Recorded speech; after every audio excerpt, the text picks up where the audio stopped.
Parlons laïcité, une émission proposée et préparée par RERS. RERS, les réseaux d'échange réciproque de savoir. RERS est un groupe d'éducation populaire. Les citoyens et les citoyennes participants et acteurs actifs sont sans distinction d'âge, de conviction politique ou religieuse, ni d'origine culturelle ou sociale. L'objectif est de participer concrètement à la vie de la République, même modestement, dans notre ville et dans notre région. C'est pourquoi chaque mois, nous nous retrouvons pour échanger autour d'un thème qui devrait nous permettre de cultiver et de développer notre liberté de conscience. Bonjour à tous et bienvenue pour cette nouvelle émission Parlons laïcité, octobre 2023, que le temps passe vite. Jeudi 5 octobre, c'est aujourd'hui qu'on enregistre une émission avec un invité extraordinaire, Jean-Pierre Sakoun, président de l'association Unité Laïque. Et on peut l'applaudir parce qu'il est venu de Valence pour nous quand même, hein. Alors on peut l'applaudir. Président de l'Unité Laïque, alors qui va nous parler d'un sujet fort intéressant, laïcité et petite enfance, avec le cas de la crèche Babylou. Mais bon, comme Jean-Pierre voudrait évoquer aussi d'autres sujets, on va évoquer ce sujet-là et puis on va élargir un petit peu le spectre sur plein de choses parce qu'il y a plein de combats connexes en plus de l'affaire Babylou. Comme d'habitude, nous avons nos réalisateurs, producteurs, Agnès et Sébastien qui sont aux manettes et qui enregistreront l'émission. Jean-Cri, qui a un petit retard, va nous rejoindre aussi pour faire les caricatures comme d'habitude des émissions. Et pour la deuxième fois consécutive, on a Alain qui va interviewer notre invité. Bonjour Alain. Bonjour. Je te donne la parole pour la suite. Bonne émission. Retrouvez l'ensemble de nos podcasts Parlons laïcité sur notre site www.rers-evry.fr. Bonjour à toutes et tous. Merci Jean-Pierre d'être venu de si loin. Jean-Pierre Sakoun, c'est qui ? C'est un homme comme tous les autres. Bonjour à tous. Militant laïque depuis toujours, dans la vie professionnelle, dans ma vie professionnelle précédente, puisque maintenant je peux enfin me consacrer en permanence à la laïcité puisque je suis à la retraite. J'ai été conservateur de bibliothèque, puis j'ai été chercheur en sciences de l'information au CNRS avant de passer dans le privé et d'être un des premiers éditeurs numériques en France, un pionnier de l'édition numérique dans le domaine scientifique et dans le domaine des humanités classiques. Voilà. Puis toujours la laïcité comme un fil rouge depuis ma petite enfance avec un père instituteur de la République. Je suis né dans une école, j'ai vécu dans une école toute ma petite enfance, donc j'ai été marqué au sceau de la laïcité. Et alors, président de l'association Unité Laïque, c'est quoi l'association Unité Laïque ? Eh bien, c'est une association. Comme son nom l'indique, c'est une association qui a pour objet la défense de la laïcité dans le cadre, finalement, de ce qui est parfaitement défini par l'article 1er de la Constitution de la Ve République, comme de la 4e, d'ailleurs, puisqu'il en est repris. La France est une république indivisible, laïque, démocratique et sociale.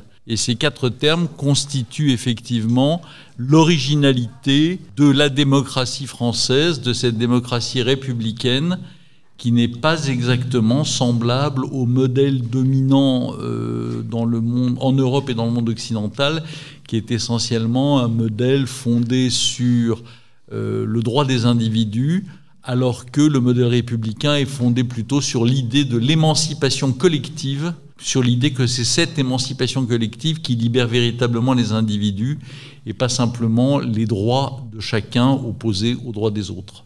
Donc c'est dans ce cadre-là qu'Unité Laïque, qui est une association jeune mais composée de militants laïcs expérimentés et qui est une association qui prend une importance assez grande en termes de nombre d'adhérents et d'actions, agit. Et nous avons une action qui porte dans 3 domaines, non pas parce que nous nous interdisons les autres, mais simplement parce que ce sont les domaines que nous avons choisis, parce qu'on ne peut pas tout faire en même temps. Donc pour quelques années, nous labourons essentiellement 3 champs. Évidemment la question de l'école, parce qu'elle est centrale dans la question de la République et la question de la laïcité. La question de l'égalité entre femmes et hommes à l'aune de l'universalisme et de la République. Et puis la question de la reconstruction d'une mémoire commune et d'une mémoire positive commune à la République, Alors, j'illustre. Le premier point, nous travaillons énormément sur les suites du dramatique assassinat de Samuel Paty. Nous sommes extrêmement liés à la sœur de Samuel, Michaël Paty, qui est très très proche de nous et avec laquelle nous travaillons en particulier sur une initiative qui s'appelle Honorer Samuel Paty, Honorer la République, qui consiste à inciter tous les maires de France à nommer une rue, une voie, une place, un établissement du nom de Samuel Paty. Nous avons obtenu le soutien inconditionnel de l'Association des maires de France et depuis quelques semaines, le nombre de maires qui prennent des décisions avec nous augmente, que ce soit à Toulouse, que ce soit à Cannes, que ce soit à Cahors et dans de très nombreuses villes. Sur le deuxième point, qui est celui de l'égalité entre les femmes et les hommes, qui d'une certaine manière rejoint notre émission de ce soir, nous travaillons en particulier sur le soutien aux femmes iraniennes et aux femmes afghanes. J'ai publié il y a 15 jours, en mi-septembre, une tribune dans Marianne sur ce sujet. Et puis sur le dernier point, qui est celui de la mémoire commune, qui est une mémoire laïque, républicaine et universaliste, eh bien nous avons réussi quelque chose de formidable, puisque c'est nous qui avons été à l'initiative de la démarche pour l'entrée au Panthéon de Missak Manouchian, le grand résistant d'origine arménienne, et nous avons réussi, et c'est vraiment Unité laïque qui l'a fait. Et là, tout en continuant à travailler sur Missak Manouchian, nous commençons à travailler sur un sujet qui peut paraître mineur, mais qui est complètement passionnant, qui est celui de la réérection d'une statue qui se trouvait dans le 17e arrondissement, une statue de bronze qui a été fondue par les nazis, qui est celle du général Dumas. Le général Dumas, c'était le père d'Alexandre Dumas, grand général républicain, qui a refusé de suivre Napoléon quand Napoléon a assassiné la République et qui, pour cette raison, a été exilé d'une certaine manière à Villers-Cotterêts jusqu'à la fin de ses jours. Et le général Dumas a une particularité, c'est qu'il était noir et ancien esclave. Et donc, ce fut le premier général noir de la République, et ce fut un grand républicain. Alors, Babylou, c'était l'objectif premier, mais ça a bien évolué. Absolument. Alors, Babylou, tout le monde, évidemment, parmi les laïcs, se souvient de ce nom. Babylou, c'est l'une des premières intrusions de la volonté de l'intégrisme islamiste de marquer de son sceau la société française. La première répertoriée, c'est évidemment l'affaire de Creil, le hijab de ces jeunes filles tentant d'entrer au collège ainsi vêtues. Et puis, pratiquement, la seconde, 15 ans plus tard, ou un peu plus, c'est l'affaire Babylou. Alors, qu'est-ce que c'est que Babylou ? Babylou, c'est une crèche privée, crèche associative, qui se trouve à Chanteloup-les-Vignes, qui a été créée en 1992 et qui n'a pas été créée par n'importe qui a été créée par une femme formidable qui s'appelle Natalia Baleato, qui est une exilée chilienne, une exilée du coup d'État de Pinochet, une socialiste, une grande laïque, une grande républicaine au sens français du terme, et qui, mettant ses idéaux à l'œuvre, eh bien, crée cette crèche associative. Et cette crèche associative, elle a une fonction très précise. Il s'agit évidemment de recevoir des enfants, mais seule crèche en France, dans ce cas, de les recevoir 24 heures sur 24, donc de pouvoir venir en aide aux mères qui font les ménages dans les bureaux à 4 heures du matin, par exemple, qui font les ménages dans les bureaux à 23 heures. Et la crèche s'accompagne d'un programme d'émancipation des femmes. Apprendre à lire, leur apprendre à se retrouver dans le système social, dans le système juridique français, etc., etc. C'est donc véritablement un lieu de liberté des femmes à travers cette ouverture 24 heures sur 24 et un lieu d'émancipation par le savoir et par le savoir pratique. Et donc c'est un travail absolument formidable et reconnu comme tel. En 1992, donc dès l'ouverture, une jeune femme travaille dans la crèche, elle s'appelle Fatima Afif. Elle porte un très léger foulard sur les cheveux qui ressemble vaguement à un bandana, qui ne pose de problème à personne, malgré le fait, et ça c'est quelque chose de tout à fait exceptionnel parce que c'est pratiquement unique à l'époque, malgré le fait que la crèche Babylou est, dès son ouverture, dans son règlement intérieur, la neutralité sur le plan religieux, sur le plan politique, parce que c'est justement un des éléments de l'émancipation pensé par Natalia Baleato. Mais ce foulard dans les cheveux ne pose de problème à personne. En 2008, donc, cette jeune femme qui joue le rôle de directrice adjointe de la crèche, elle est là depuis longtemps, Fatima Afif, prend un congé de maternité qu'elle prolonge sous diverses formes, congé parental, etc., etc., jusqu'en en 2003, qu'elle prolonge jusqu'en 2008. Et en 2008, quand elle revient, elle est entièrement voilée des pieds à la tête. Qu'est-ce qui s'est passé dans sa vie entre-temps? Quel type d'embrigadement intégriste lui a été imposé ou auquel elle s'est soumise? On n'en sait rien, mais ce n'est pas le problème. Natalia Baleato, lui, oppose le règlement intérieur de la crèche.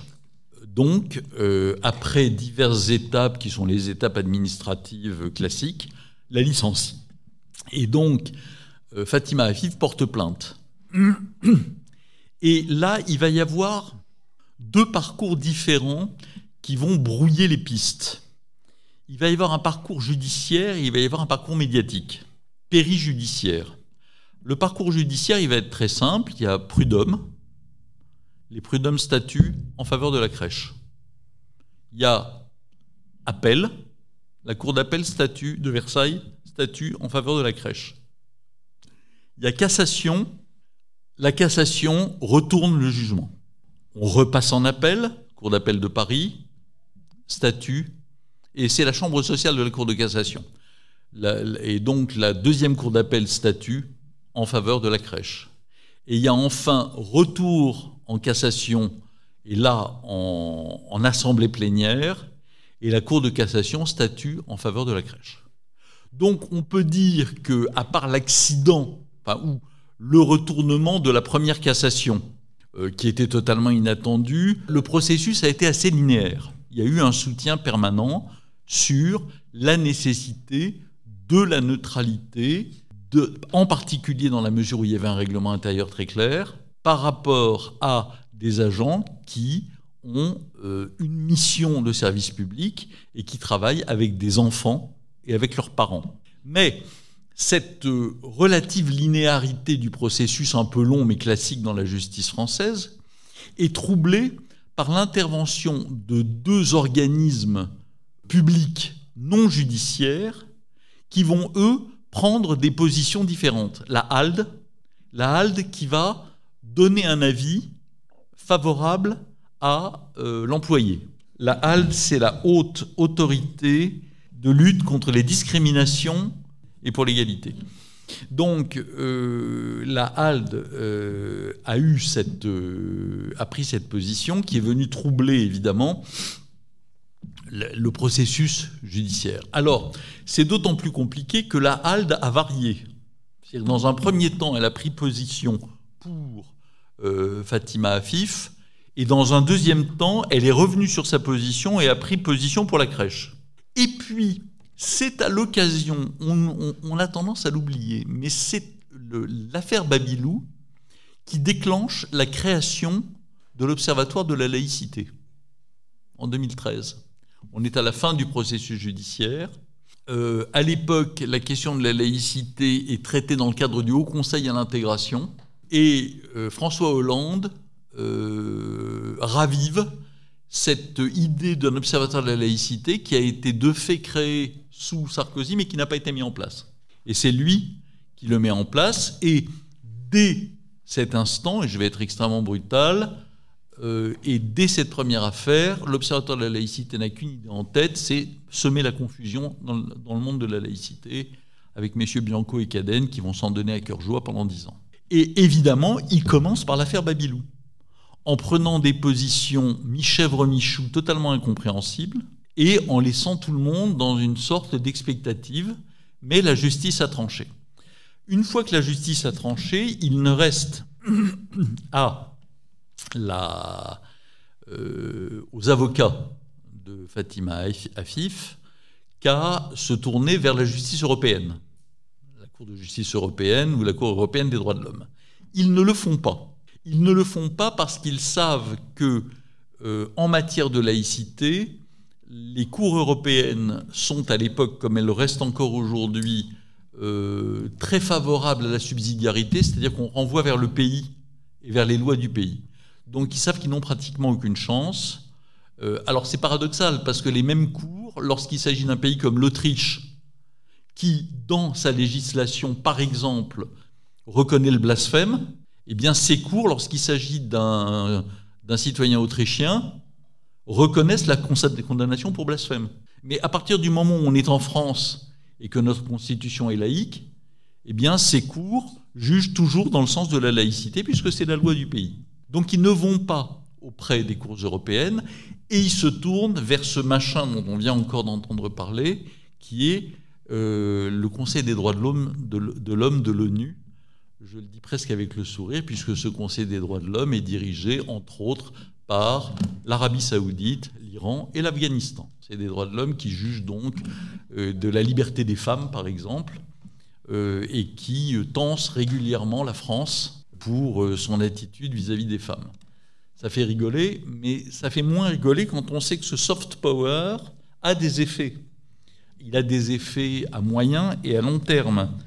Alors, le Comité des droits de l'homme de l'ONU, évidemment, prend position pour le voilement de cette jeune femme en rendant un avis non contraignant, mais qui est quand même toujours là, qui dit qu'elle est discriminée en raison de ses convictions religieuses. Et puis, le soft power s'illustre quand le président de la Cour de cassation français, en 2018, qui avait validé donc le licenciement de 2014, Bertrand Louvel, déclare que le Comité des droits de l'homme de l'ONU a constaté que notre assemblée plénière elle-même avait méconnu des droits fondamentaux reconnus par le Pacte international des droits civils et politiques dans l'affaire connue sous le nom de Babilou. Même si cette constatation n'a pas en droit de force contraignante, l'autorité qui s'y attache, de fait, constitue un facteur nouveau de déstabilisation de notre jurisprudence, qui vient perturber aux yeux des juges du fond le rôle unificateur de notre Cour, qui plus est au niveau le plus élevé de son assemblée plénière, annonçant donc de fait la nécessité d'une vigilance sur les équilibres à respecter entre les diverses interprétations des juridictions supranationales. En clair, ça veut dire quoi ? Ça veut dire que, oui, il n'y a pas d'effet coercitif, non, on n'est pas obligé de suivre leurs avis, mais comme on veut être les bons élèves des lois internationales, etc., quand même, ce serait bien de suivre un petit peu leurs décisions. Donc, le soft power, c'est exactement ça. Non, c'est pas contraignant, mais c'est quand même un peu contraignant. Et petit à petit, ça fait évoluer les jurisprudences et ça fait évoluer les lois dans différents pays. Voilà un petit peu l'affaire Babilou, avec une fracture qu'on connaît aujourd'hui plus que jamais en France sur la question laïque, qui finalement reprend la fracture qui s'est créée en 1989 autour de l'affaire de Creil, et qui voit l'alliance paradoxale d'une partie de la gauche et de l'intégrisme extrémiste islamiste. Et c'est particulier à la France ? C'est pas particulier à la France. C'est cette offensive. Alors, ce double positionnement, alors d'une part le positionnement de cette gauche vient clairement de la gauche américaine, c'est-à-dire du passage, comme le disait je ne sais plus qui, mais avec une formule assez frappante, de la lutte des classes à la lutte des races. C'est-à-dire qu'en 1983, il y a ici quelques têtes blanches qui se souviendront de cette date lointaine. En 1983, il y a ce que, sous François Mitterrand, on appelle en France le tournant de la rigueur.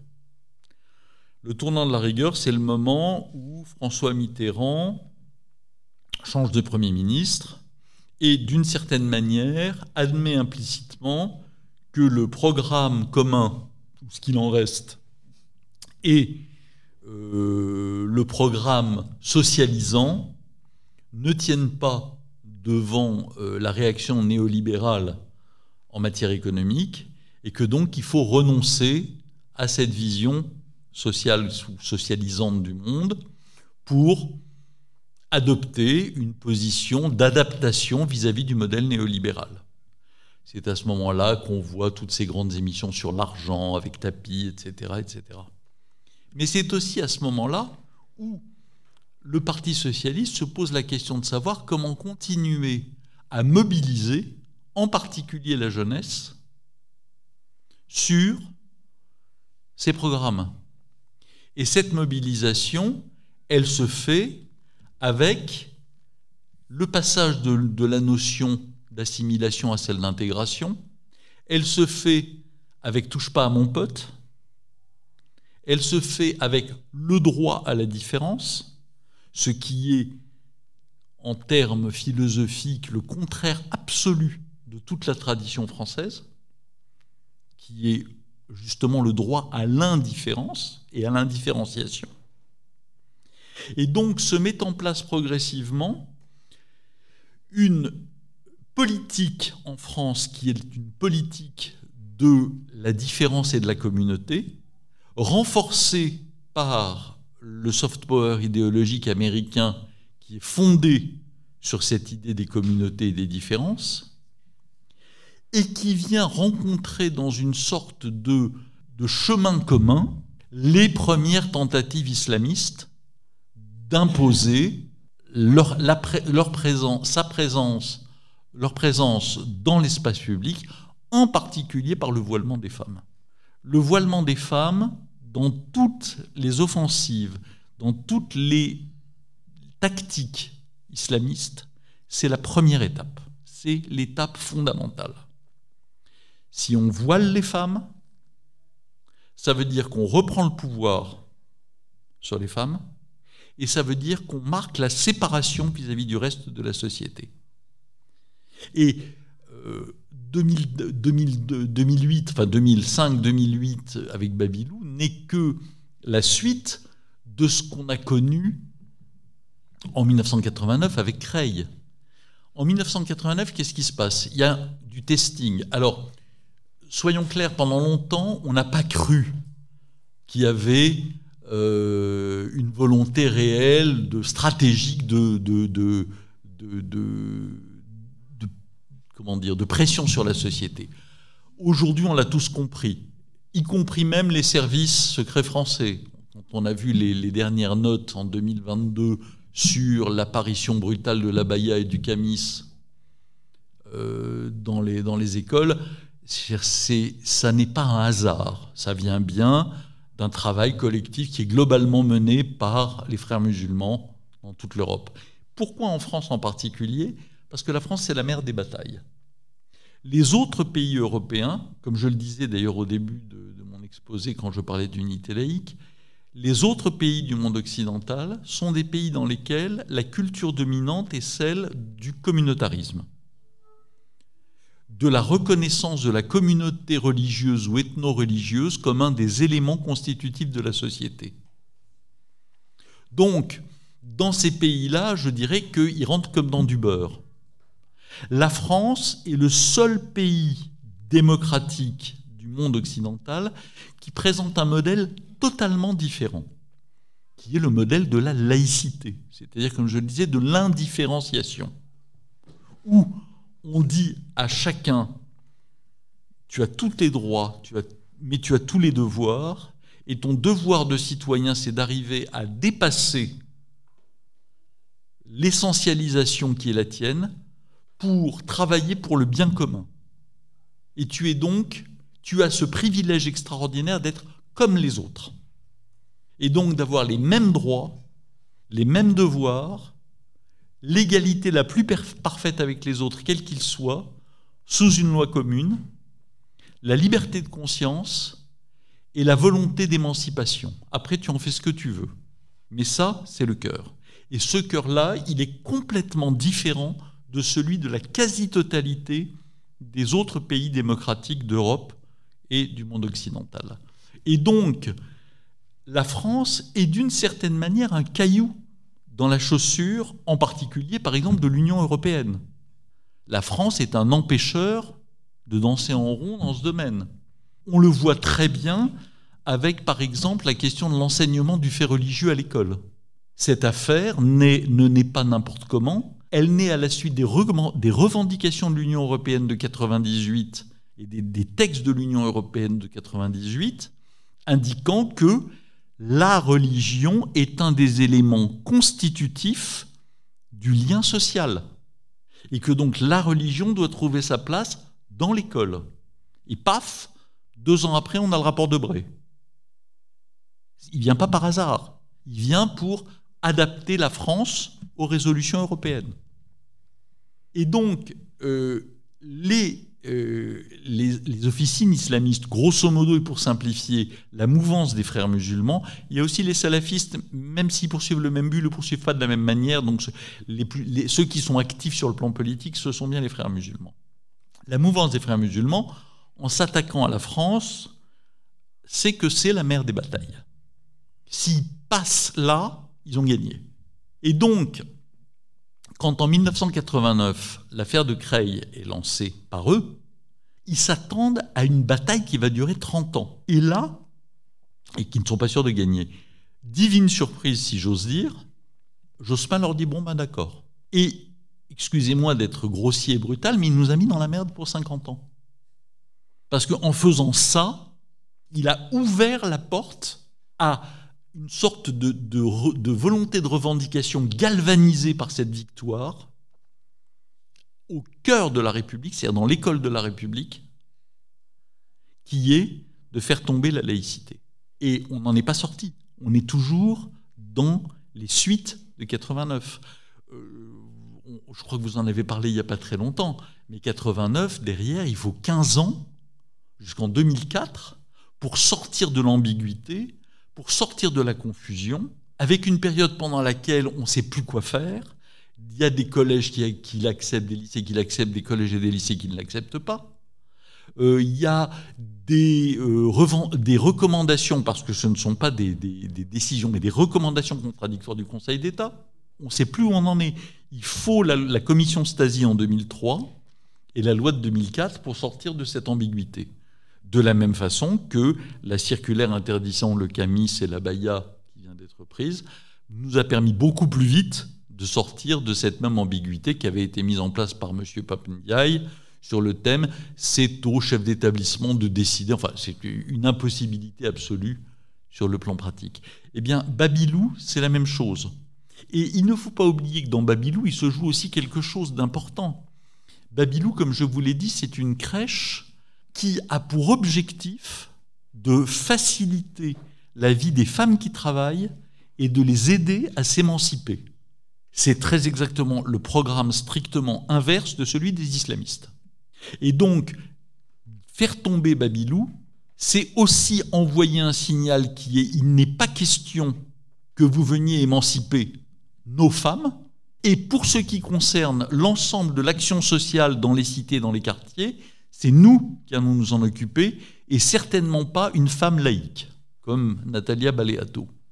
Et donc, l'ensemble de ces messages complexes passe. Et d'une certaine manière, même s'ils ont perdu sur le plan institutionnel, sur le plan local, ils ont quand même gagné. Parce que Natalia Baleato et sa crèche quittent Chanteloup-les-Vignes.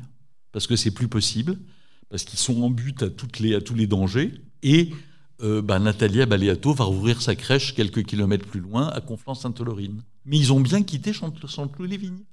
C'est-à-dire qu'ils ont débarrassé le terrain, dégagé. Et ils ont été dégagés par les islamistes, c'est très clair. Pour ce qui concerne la petite enfance, on est évidemment dans une situation un peu différente de la laïcité au collège ou au lycée. Si on étend la petite enfance jusqu'à la fin du primaire, l'enfance véritablement, dans la mesure où, bien qu'on constate aujourd'hui, en particulier au primaire, que des enfants arrivent déjà avec des points de vue extrêmement intégristes forgés sur le monde, on parle essentiellement de manifestations d'un islam intégriste, parce que c'est celui qui est le plus prégnant, le plus visible, et le plus... celui qu'on voit le plus, c'est clair. Mais c'est vrai aussi, évidemment, de l'intégrisme catholique, de l'intégrisme évangélique, qu'on oublie, parce que ça se fait à bas bruit, mais c'est absolument terrible ce qui se passe dans le domaine évangélique actuellement, dans ce domaine religieux. On peut parler de l'intégrisme juif. Tous les intégrismes veulent avoir la main mise sur la jeunesse depuis l'enfance. Comme le disaient les jésuites, confiez-nous les enfants petits et laissez-les avec nous pendant 4 ou 5 ans, nous les aurons gagnés pour toute la vie. C'est la même chose. Hein ? Et donc, si certes aujourd'hui il y a des manifestations directes d'enfants embrigadés par leurs parents et qui arrivent à l'école dès le CP, voire dès la maternelle, avec des volontés provocatrices de ne pas apprendre, de ne pas entendre la voix de leur maître, etc., etc., il n'en reste pas moins que dans la petite enfance ou dans l'enfance, ce qui est fondamental, c'est la médiation. C'est-à-dire c'est la présence des adultes. Et donc cette présence des adultes, elle se marque évidemment par, du moins des adultes qui sont dans une démarche intégriste, elle se marque par la volonté de marquer, de manifester leur conviction religieuse et d'habituer d'une certaine manière la société à la visibilité de ses convictions religieuses. Alors soyons clairs, qu'un homme se promène en camis ou une femme soit voilée des pieds à la tête dans la rue, si son visage n'est pas voilé dans le respect de la loi de 2010, c'est son problème. C'est vraiment ça. Mais il y a des lieux, dont l'école, dans lesquels, d'une part, la laïcité doit être respectée pour les agents publics, mais dans l'école, nous avons ce cas particulier d'une laïcité renforcée, qui a été marquée par la loi de 2004, mais qui l'est déjà par les lois laïques de 1879-1886, et par les circulaires Jean Zé de 1936-1937. La laïcité de l'école, c'est une laïcité qui doit permettre, comme le dit magnifiquement la philosophe Catherine Kinsler, une respiration laïque. C'est-à-dire que l'élève doit être mis en situation, au moins symbolique, d'abandonner ses croyances ou les croyances de sa famille à la porte de l'établissement pour s'ouvrir aux enseignements rationnels et scientifiques. C'est le cœur de l'école républicaine, celle qui est censée former le citoyen, qui ne le forme plus beaucoup, mais au moins c'est ce qu'il en reste. Et il est évident que c'est le lieu majeur de l'offensive intégriste, islamiste essentiellement aujourd'hui, mais de toutes les offensives intégristes. Parce qu'effectivement, c'est la possibilité donnée aux enfants d'échapper au contrôle religieux de leur communauté et de leur famille. C'est le sens propre du mot émancipation. On leur donne la possibilité de l'émancipation. Après, ils font ce qu'ils veulent. Mais à l'école, c'est ça. Et donc, toute la lutte à la crèche, à l'école, consiste à faire entrer du religieux sans arrêt pour tenter de gauchir cette volonté d'émancipation. Et on le voit très bien, donc, là, et on le voit très bien avec la question des signes religieux des parents accompagnant les élèves dans les sorties scolaires. On sait bien, il suffit de regarder la loi pour comprendre que les accompagnants sont en situation d'auxiliaire scolaire. Ils n'accompagnent pas pour des pique-niques, ils accompagnent pour de l'école hors les murs, des sorties scolaires. En ce sens, et en plus, ils sont assurés par l'école. Donc en ce sens, ce sont des auxiliaires scolaires et ils doivent être tenus à la neutralité. Sauf que le gouvernement n'ose pas.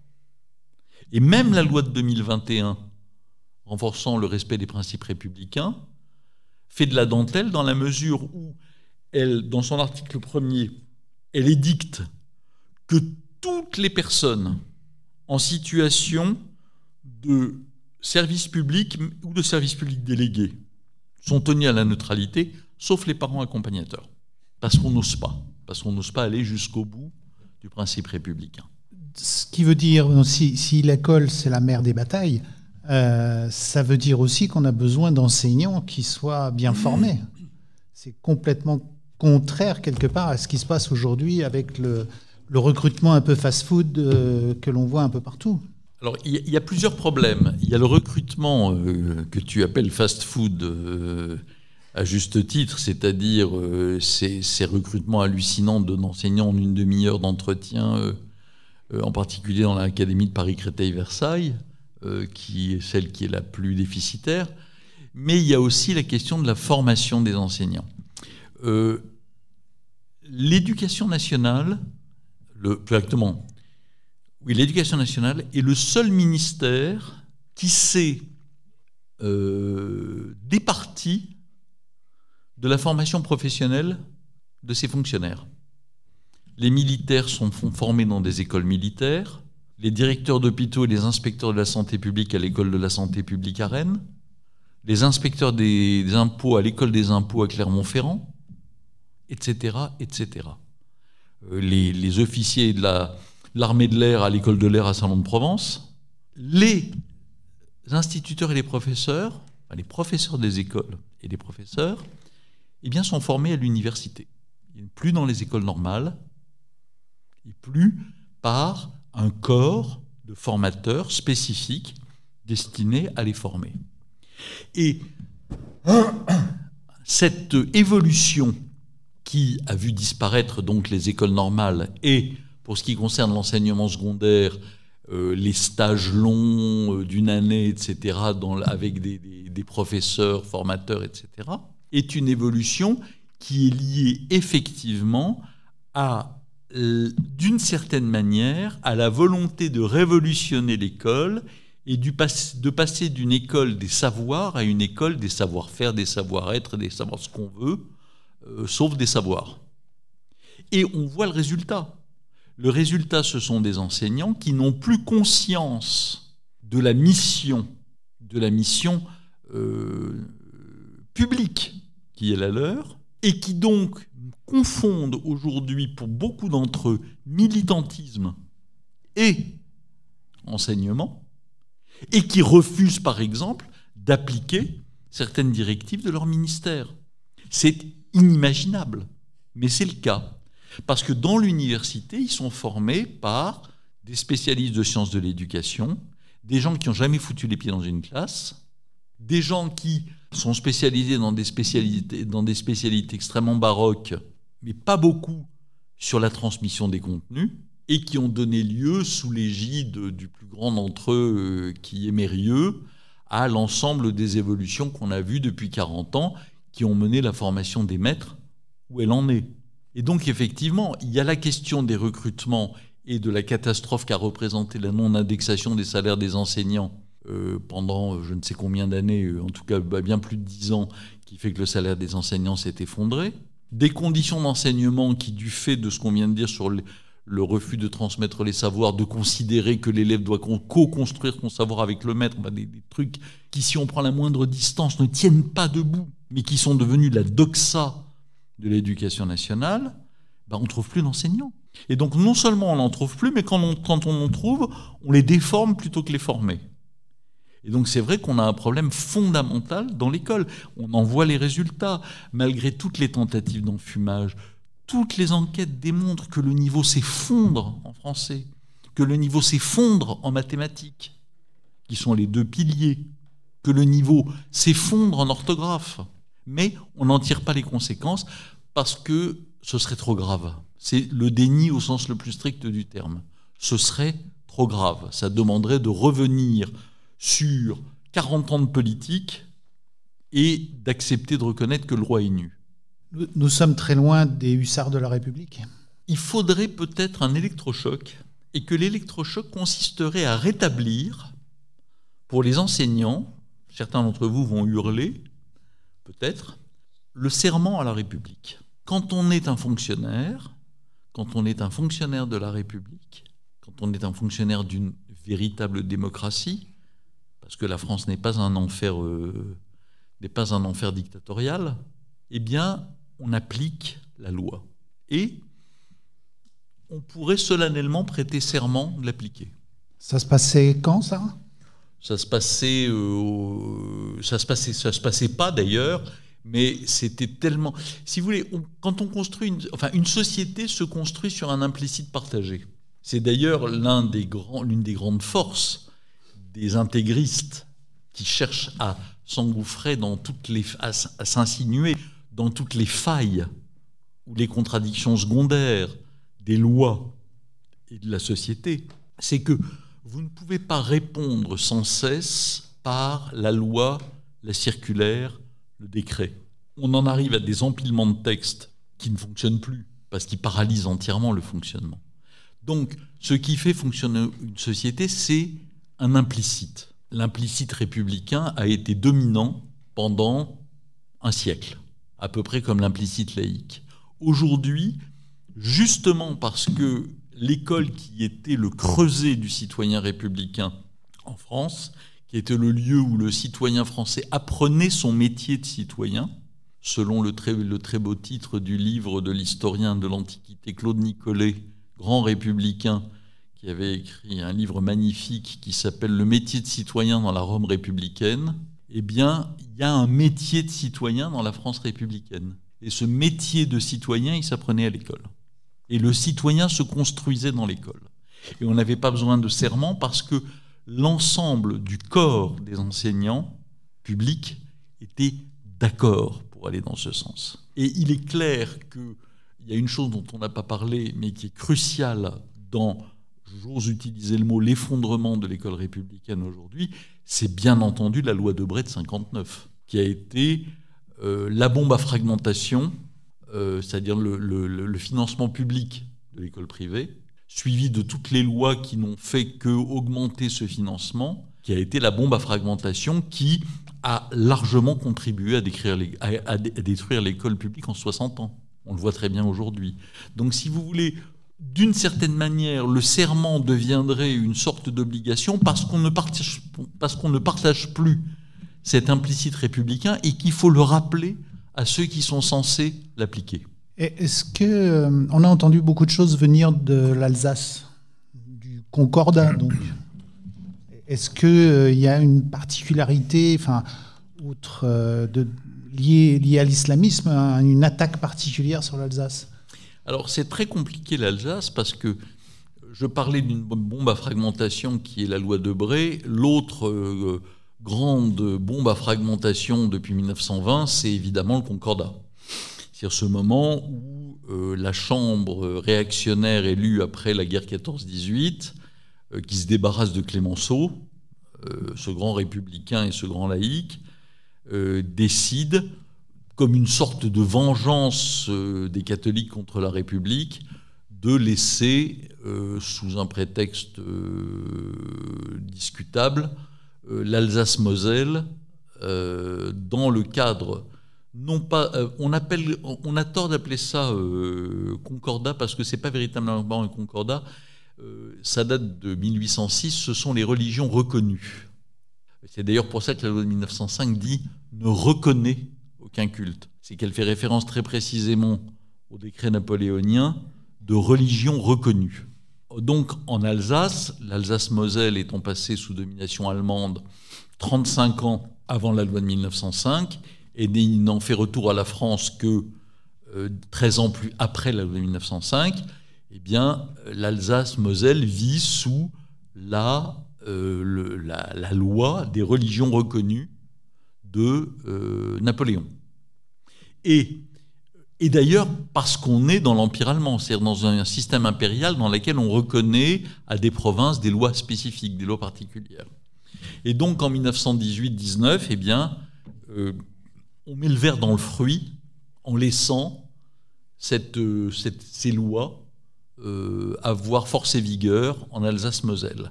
Alors, avec un garde-fou majeur qui est encore en vigueur aujourd'hui, c'est que la loi interdit que le statut d'Alsace-Moselle ne puisse diverger plus qu'il ne l'est actuellement du statut commun. La loi n'autorise précisément qu'une chose, c'est le rapprochement. C'est-à-dire, si on doit changer le statut de l'Alsace-Moselle, constitutionnellement aujourd'hui, on ne peut le changer que dans le sens du rapprochement avec la loi commune de la laïcité française. Alors vous imaginez que ça, c'est même pas un caillou, c'est une montagne dans la chaussure des concordataires. Et dites-vous bien que dans ce qu'on entend, dans ce qu'on voit émerger depuis quelques jours, qui est la révision constitutionnelle, regardez bien ce qui se passerait, j'espère que ça n'arrivera pas, si cette révision constitutionnelle arrive à terme. La précédente, lorsqu'il en a été question en 2017, eh bien immédiatement, 11 des 12 députés et sénateurs d'Alsace-Moselle ont produit une proposition de loi constitutionnalisant le concordat d'Alsace-Moselle. Immédiatement.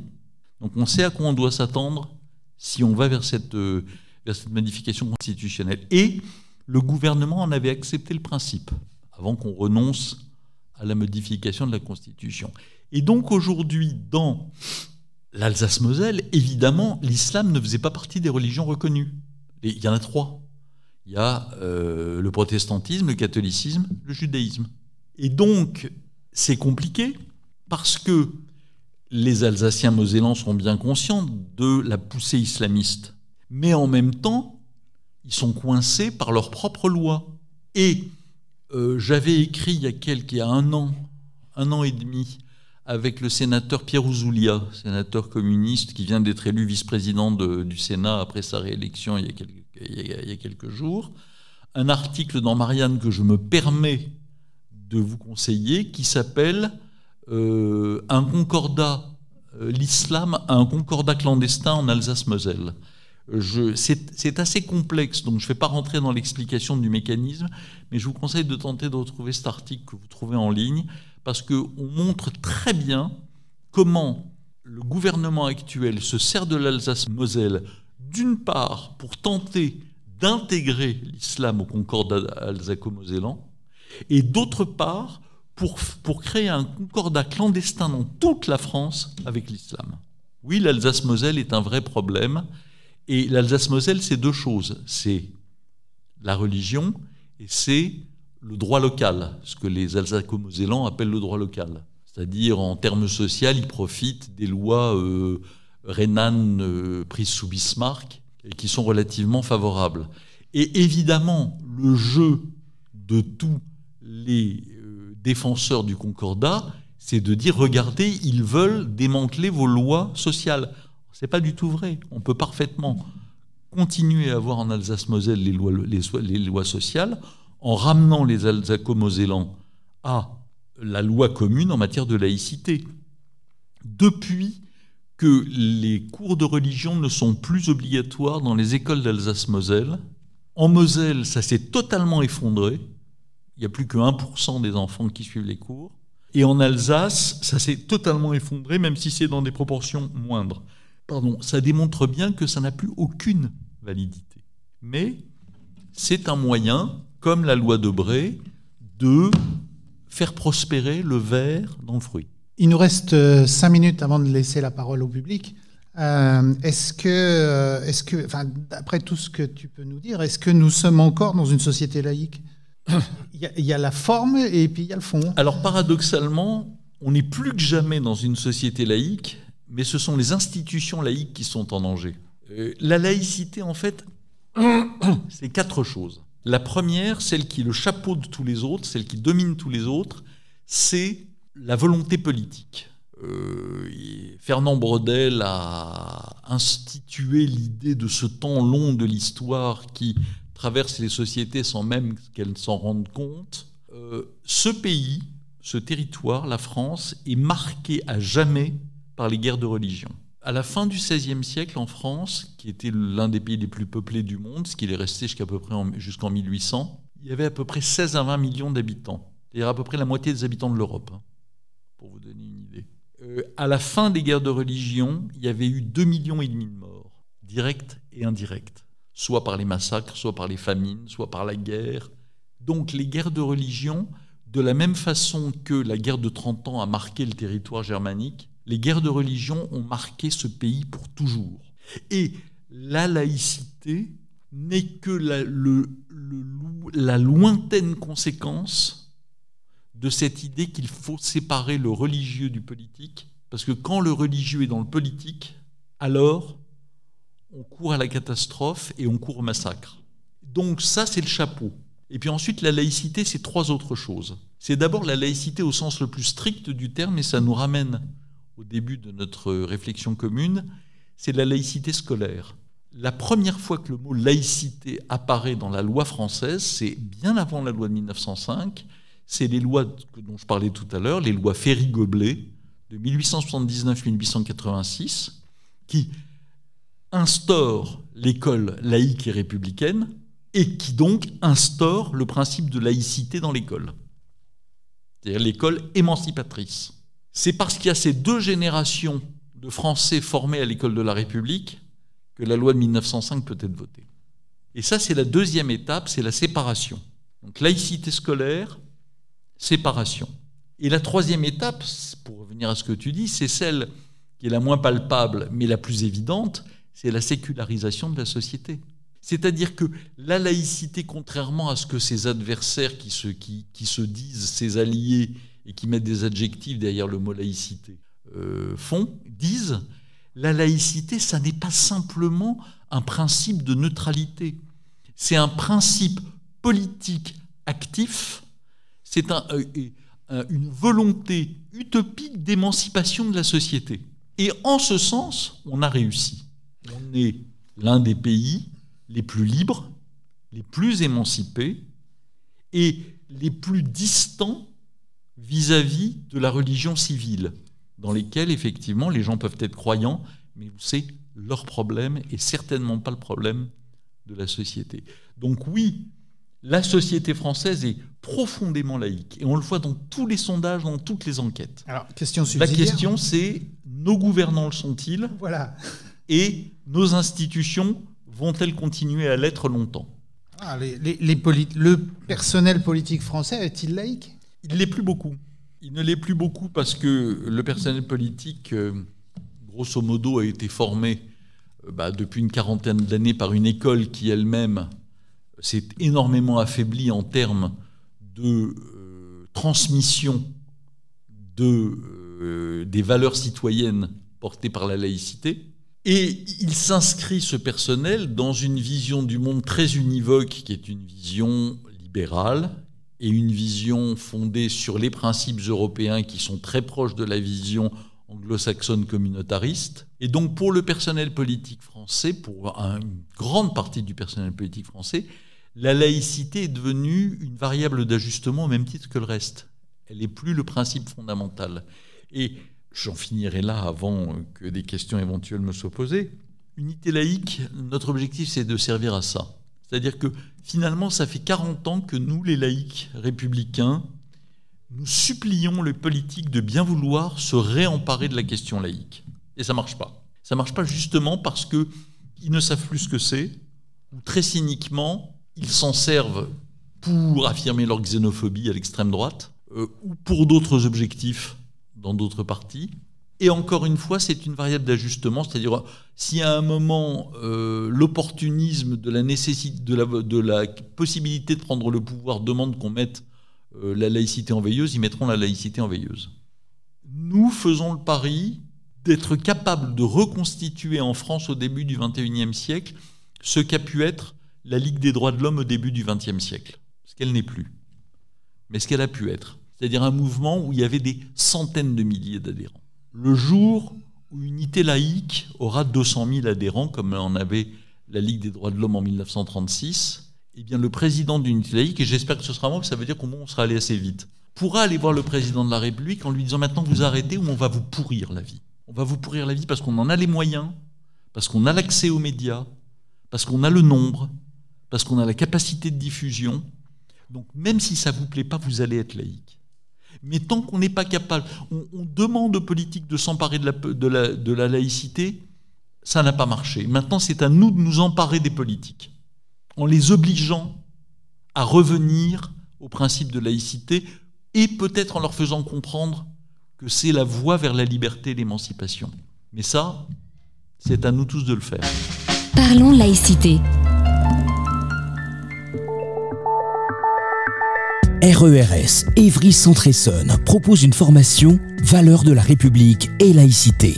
Dans un contexte social et politique marqué par les tensions et les crispations autour du fait religieux, la laïcité est souvent mal comprise. La formation Valeurs de la République et laïcité a été conçue pour permettre aux stagiaires de contribuer à promouvoir le vivre ensemble et partager les valeurs de la République au quotidien. La formation Valeurs de la République et laïcité permet aux agents publics, aux professionnels et aux bénévoles associatifs d'être au clair avec le principe de laïcité, de mieux comprendre comment l'appliquer et l'expliquer dans l'exercice de leur métier. Cette formation est reconnue par le contrat d'engagement républicain. Son coût est pris intégralement en charge par l'État. Pour en savoir plus et connaître le calendrier des sessions à venir, contactez RERS au 01 69 36 25 14. 01 69 36 25 14. Parlons laïcité, le débat. Alors merci beaucoup Jean-Pierre pour toute cette approche et puis merci à Sébastien qui nous a mis un petit coup de pub.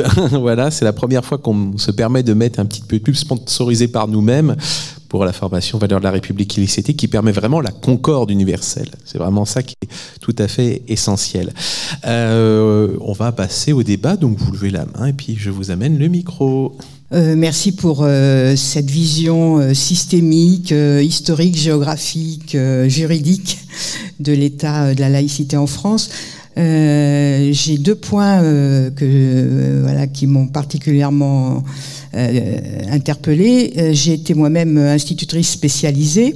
Je suis à la retraite depuis 15 ans maintenant. Et une anecdote pour illustrer ce que vous avez raconté par rapport aux enfants qui arrivent en maternelle déjà bien formatés. Je travaillais avec des petits groupes d'enfants dans une école maternelle pas très loin d'ici. Et le petit qui était donc en grande section de maternelle, c'est-à-dire 5 ans, quand il venait dans le groupe d'enfants que j'animais, disait ah mais non je venais le jeudi, je disais je faisais du repérage temporel avec les enfants et l'enfant disait non on n'est pas le jeudi, c'est pas comme ça, et enfin un petit garçon complètement opposé à tout ce que je pouvais proposer et opposé à ce que proposait la maîtresse. C'est d'ailleurs pour ça qu'il venait en rééducation dans les groupes rééducatifs. Et quand on a rencontré son père, on n'a jamais pu rencontrer la maman qui n'est jamais venue à l'école. C'était une fratrie de 4 enfants.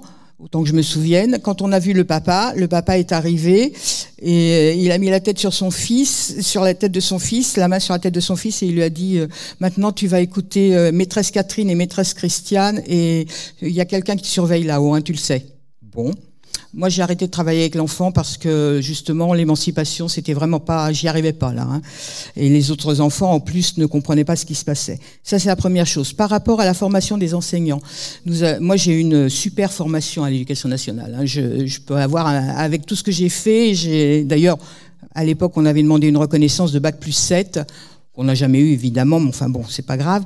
Nous avons eu des formations extraordinaires en tant qu'enseignants spécialisés. C'était vraiment le summum de ce qu'on a eu. Maintenant, comme vous le disiez si bien, vous le citiez, il y a des enseignants qui arrivent avec Bac+5, master, qui d'abord en plus n'ont jamais été eux-mêmes en échec scolaire. Donc ils ont affaire à des enfants qui sont en échec scolaire. Ils savent pas ce que c'est que d'être en échec scolaire, donc ils ne comprennent pas les processus d'apprentissage des enfants. On ne leur apprend pas, et donc depuis Sarkozy, effectivement, plus de formation. Et moi, j'ai été maître formateur, donc je sais ce qu'on pouvait offrir comme formation. Hein. Et c'est, je trouve effectivement un désastre. Un désastre. Je ne reconnais plus mon école, je ne reconnais plus mon école laïque, je ne reconnais plus l'école de la citoyenneté parce qu'on a fait de la citoyenneté aux enfants, on leur apprenait la citoyenneté, on faisait des groupes de philosophie avec les enfants, tout ça, voilà. Alors ça, c'est externalisé. Maintenant, vous avez les philosophes qui disent qu'il faut faire de la philosophie aux enfants. Ça se faisait à l'école. J'ai vu des choses magnifiques. J'ai commencé ma carrière dans les années 70. Il y a eu des choses magnifiques dans l'école primaire. Donc voilà mon témoignage pour alimenter pour illustrer ce que vous avez raconté. Vous touchez du doigt quelque chose d'important, c'est cette affaire que j'ai très vaguement évoquée de professeur des écoles. Le mot instituteur, c'est un des plus beaux mots de la langue française. Ça vient de Condorcet, parce que celui qui enseigne les enfants les institue, c'est-à-dire leur permet de se tenir debout. Donc en fait, effectivement, des citoyens.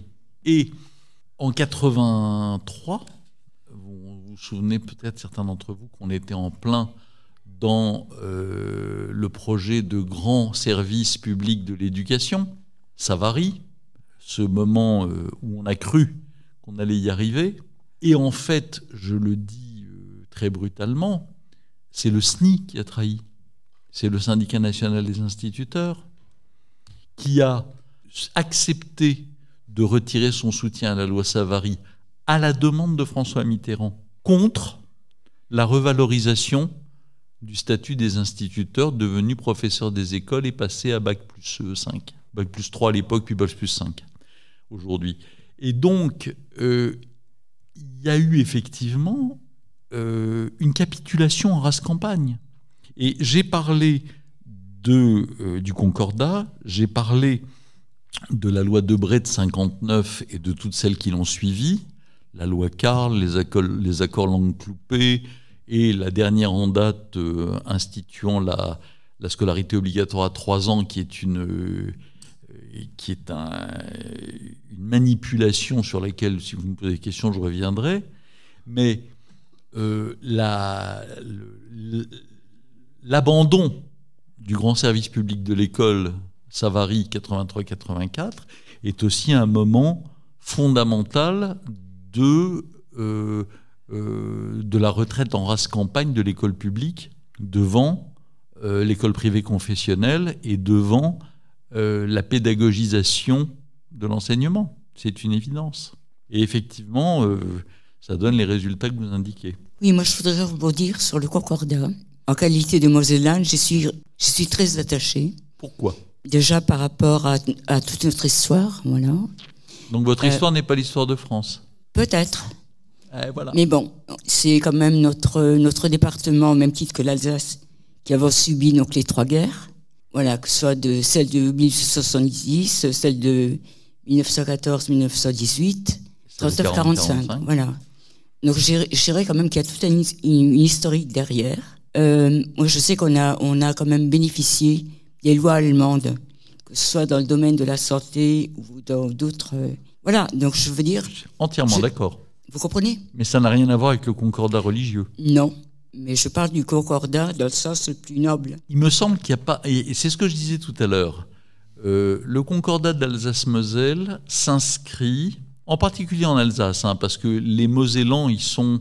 moi, je crois que si on faisait un référendum en Moselle aujourd'hui, le retour à la loi commune française passerait à 90%, franchement. En Alsace, c'est pas le cas, mais en Moselle, bon.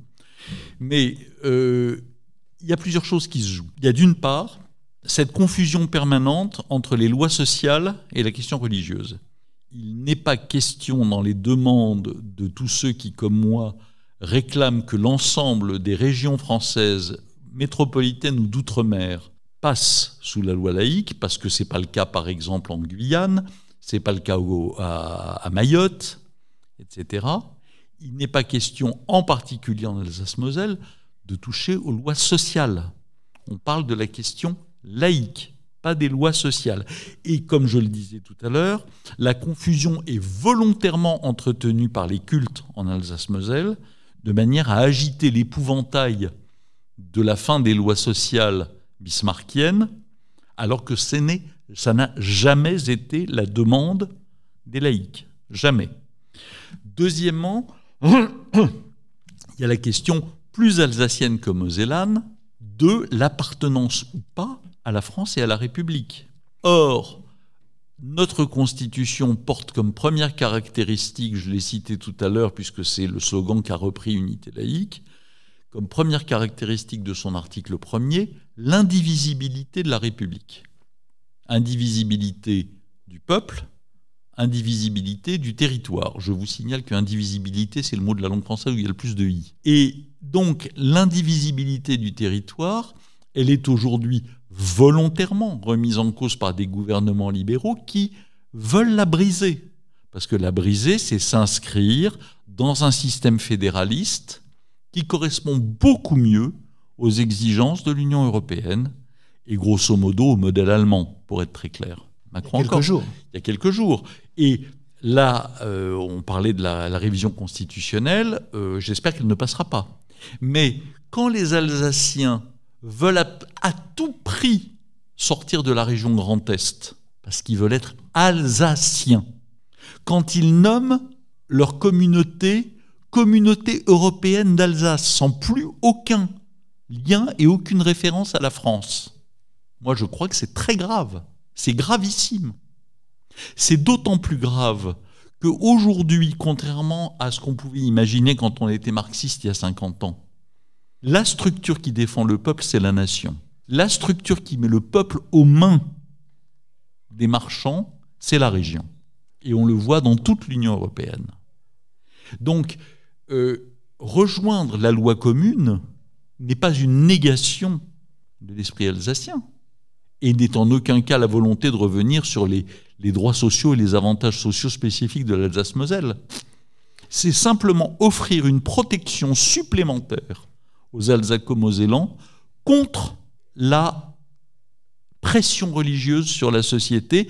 Et qui dit pression religieuse dit pression réactionnaire, dit toucher au droit à l'avortement, dit toucher à l'égalité entre les hommes et les femmes, dit retour du blasphème, etc., etc. C'est ça qui se joue. C'est pas la volonté de voir qu'une tête. D'ailleurs, ça n'a jamais été le cas en France. Donc moi, je voudrais un petit peu rebondir sur l'éducation nationale, parce que j'ai été 40 ans un bon petit soldat de la République, puisque j'ai été à la fois d'abord enseignante pendant 20 ans et chef d'établissement pendant 20 ans. Et je suis passée par tous les corps de l'école primaire, le collège. Je n'ai pas voulu faire du lycée. Et je dois dire que si je rejoins ma collègue sur le plan de la formation des enseignants, qui est une catastrophe nationale, parce qu'il n'y a plus de formation, c'est très clair, je pense qu'on ne peut pas non plus complètement idéaliser le système d'antan. Pour la bonne et simple raison que si l'extérieur semblait être une carapace bien ficelée, l'intérieur, il y avait quand même de sacrés problèmes. Personnellement, j'ai fait un stage dans un grand lycée parisien, que je ne citerai pas, où lorsque vous arriviez en tant que stagiaire, le chef d'établissement ne vous recevait pas, parce que vous n'étiez pas digne, évidemment, d'être reçu par lui. Où il y avait une salle des profs pour les agrégés, avec des armoires qui montaient jusqu'en haut, et professeurs agrégés au lycée S machin truc, voilà. Les professeurs certifiés, eux, n'avaient qu'un modeste, enfin, ils n'avaient qu'une demi-armoire. Et quant au PEGC, les professeurs de collège, leur salle des profs était sous l'escalier. Donc, je trouve que l'égalité est de la République, liberté, égalité, fraternité, là, il y a quand même quelque chose à dire. Mais à part ça, je dois reconnaître que moi, j'ai été formée, comme dit ma collègue, j'ai été formée, j'ai fait des stages, vraiment, on a eu une formation qui était assez extraordinaire. Et lorsque je suis devenue chef d'établissement, au début, je faisais de la pédagogie avec les profs avec lesquels je travaillais. On avait des réunions pédagogiques. À la fin, je faisais ce qu'on appelait du management. Et ça, c'est pas dans le rôle d'un chef d'établissement. Et je dois dire que là, on est passé... L'État nous a abandonnés là-dessus. C'est-à-dire que l'État nous a transféré une charge qui n'était pas la nôtre. Et pour moi, un chef d'établissement, il n'est pas là pour faire des tableaux Excel, machin, trucs, les renvoyer, les remonter, etc. Et ne plus avoir le temps de prendre la peine de voir des enseignants en difficulté, de discuter avec eux, d'aller les voir dans leur classe, même s'ils peuvent refuser votre présence. Mais leur proposer au moins d'aller les aider pour qu'ils puissent avancer dans leur réflexion. Moi, j'ai des enseignants qui arrivaient et qui étaient en difficulté, qui me disaient, moi, dans ma famille, il n'y a pas d'enfant, je ne sais pas ce que c'est qu'un gamin. Et comme il n'avait pas su, et comme il n'avait pas eu de stage, eh ben, il arrivait dans une classe et il commençait à parler du chat-roi, etc., etc. Des mots complètement déconnectés pour des gamins qui en sont au smiley. Enfin, on n'en était pas encore là à l'époque, mais presque. Je veux dire qu'il y avait une déconnexion totale. Et je pense que l'État, en supprimant, et Sarkozy a fait beaucoup de mal à l'éducation nationale, en supprimant la formation des enseignants, moi j'ai été formatrice à l'école normale. Je peux vous dire qu'on leur apportait des choses. Et on leur apportait des choses qui étaient des choses concrètes, qui n'étaient pas dans l'abstrait. L'abstrait, c'était la fac, c'était les formations autres. Mais quand ils avaient des chefs d'établissement ou des enseignants qui venaient avec eux, c'était pour les faire travailler sur la pédagogie, sur l'enseignement pédagogique. Et moi, je suis effarée. Moi, vous savez quand même que lorsque nous mettons une affiche, moi, je la relis 3 fois, parce que quand je lis l'affiche, qui m'a été proposée par une de mes animatrices, qui est quand même à Bac+3, il y a une faute à chaque mot. Il y a une faute à chaque mot. C'est quand même aberrant. Alors, c'est facile de vouloir effectivement montrer l'enveloppe, montrer des tas de choses, apprendre aux enfants à réfléchir. Moi, je veux bien, mais pour réfléchir, il faut aussi avoir la matière. Et si on n'a pas la matière pour réfléchir, eh bien, on réfléchit n'importe comment, et puis ça part dans tous les sens. Donc, je pense que on a beaucoup de travail à l'éducation nationale. Je suis très contente d'en être partie. Alors, j'ai 2 commentaires à faire sur ce que vous venez de dire. Le premier, c'est sur la question, effectivement, de l'introduction de ce qu'on a appelé le New Public Management dans les institutions publiques, c'est-à-dire en réalité d'introduire dans la fonction publique les méthodes de management du privé. Ça marche pas. Alors ça marche d'autant moins dans un pays comme la France, qui a une autre particularité que sa particularité républicaine, c'est qu'à la différence de la plupart des démocraties du monde entier, en France, ça n'est pas la démocratie qui a construit l'État, c'est l'État qui a construit la démocratie. L'État est au cœur de la nation française. C'est comme ça, c'est son histoire. Et donc, la fonction publique et le service public assurés par la fonction publique sont effectivement, depuis Colbert et même avant, au cœur du fonctionnement de notre pays. Et vouloir appliquer des modèles anglo-saxons, germaniques, etc., qui sont encore une fois les modèles de la décentralisation, les modèles de la régionalisation, les modèles impériaux et pas républicains, je pourrais revenir sur cette différenciation si vous voulez, à ce pays, c'est une catastrophe. Ça ne marche pas. Ça n'est pas ce que veulent les citoyens. Ça n'est pas ce qu'ils veulent. Alors, je suis d'accord avec vous pour dire qu'il ne s'agit pas de retourner au passé. Il faut reconstruire sur nos idéaux et nos principes une république moderne. Jeter le bébé avec l'eau du bain, c'est pas une bonne idée. Et pour prendre une comparaison plus poétique, vous savez, les marins, ils se dirigent aux étoiles. Ils savent bien qu'ils ne vont pas atteindre les étoiles, mais au moins ils savent où ils vont. Et nos idéaux, c'est ça, c'est ces étoiles. On sait qu'on n'y arrivera pas, c'est des idéaux. Mais il ne faut pas les jeter parce qu'il y a eu des défauts et parce qu'on n'arrive pas à les mettre en œuvre. Il faut faire plus d'efforts. Parce que ce par quoi on veut les remplacer, c'est une catastrophe. Pour nous, ça peut fonctionner pour d'autres sociétés, pas pour la société française. Et le deuxième point, c'est sur les chefs d'établissement. On a vu à quel point, depuis quelques décennies, les chefs d'établissement ont été...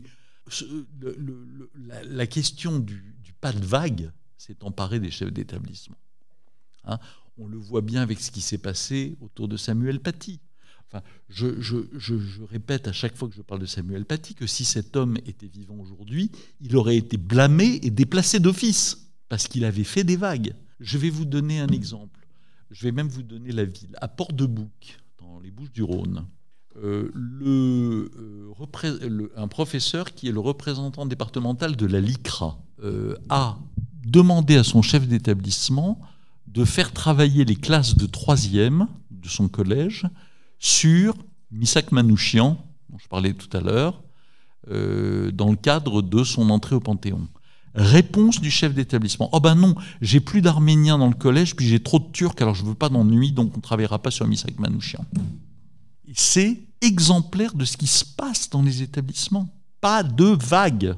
Comment voulez-vous que les enseignants aient le courage d'aborder certaines questions quand ils savent à l'avance que dans 95% des cas, leur hiérarchie va les lâcher en race campagne? Eh ben, on ne parle plus de la Shoah, on ne parle plus de la République, on ne parle plus de sciences naturelles, on ne parle plus de sexualité, on ne parle plus de faire de la gym aux filles et de la piscine en particulier. Pas de vague. En piscine, c'est tant mieux, mais bon, voilà. J'ai quelques commentaires, notamment une question. C'est: devenons-nous les loups qui chassons les pierres? Qu'est-ce que je veux dire par là? C'est-à-dire que, je vais prendre exemple pour moi, je suis assez jeune, j'entre dans la vie active et tout ça, j'ai été assistant d'éducation, j'ai été aussi tuteur au SNU, et j'ai nombre de mes camarades qui maintenant arrivent avec un master, voilà, qui sont devenus professeurs, et grand bien leur face. La problématique, c'est que moi, quand je vois toutes ces personnes-là, ces amis, ces connaissances, quand je me vois moi en tant qu'assistant d'éducation et mes collègues, et quand je vois les autres tuteurs du SNU, donc le Service National Universel, je vois des jeunes qui sont perdus, qui ont l'impression d'être, justement, comme je vous l'ai dit, d'être voilà, balbottés, enfin, ils sont chassés par des gens qui leur disent non, c'est pas comme ça qu'il faut faire, ou alors oui, c'est comme ça qu'il faut faire, et donc ils ne savent pas se situer, mais d'autant plus que ce qui me fait peur, ce qui m'effraie, c'est que j'ai à peu près une soixantaine pendant 2 ans, et je ne citerai pas l'établissement, mais j'ai plus d'une soixantaine d'exemples contre la laïcité, contre la République, faits par mes collègues en tant qu'assistant d'éducation, pas des professeurs. J'ai pendant 2 semaines été tuteur du SNU. J'ai remarqué énormément de problèmes au niveau des formateurs, et même pas que des formateurs, parce qu'on a eu l'armée et j'ai dû, enfin bon, pour l'anecdote, mais j'ai fait un commentaire rigolo sur les signes ostentatoires et tout ça à en tout cas une générale de l'armée ou je ne sais quoi, et parce que j'avais vu qu'elle avait une croix et en me parlant elle l'a déplacée, comme quoi c'est assez bon, c'est pour l'anecdote. Mais ce que je veux dire par là, c'est que c'est assez aberrant, parce que j'ai l'impression que la jeunesse, et vous le dites, depuis 40 ans, si on se forme, c'est les aînés qui forment les plus jeunes.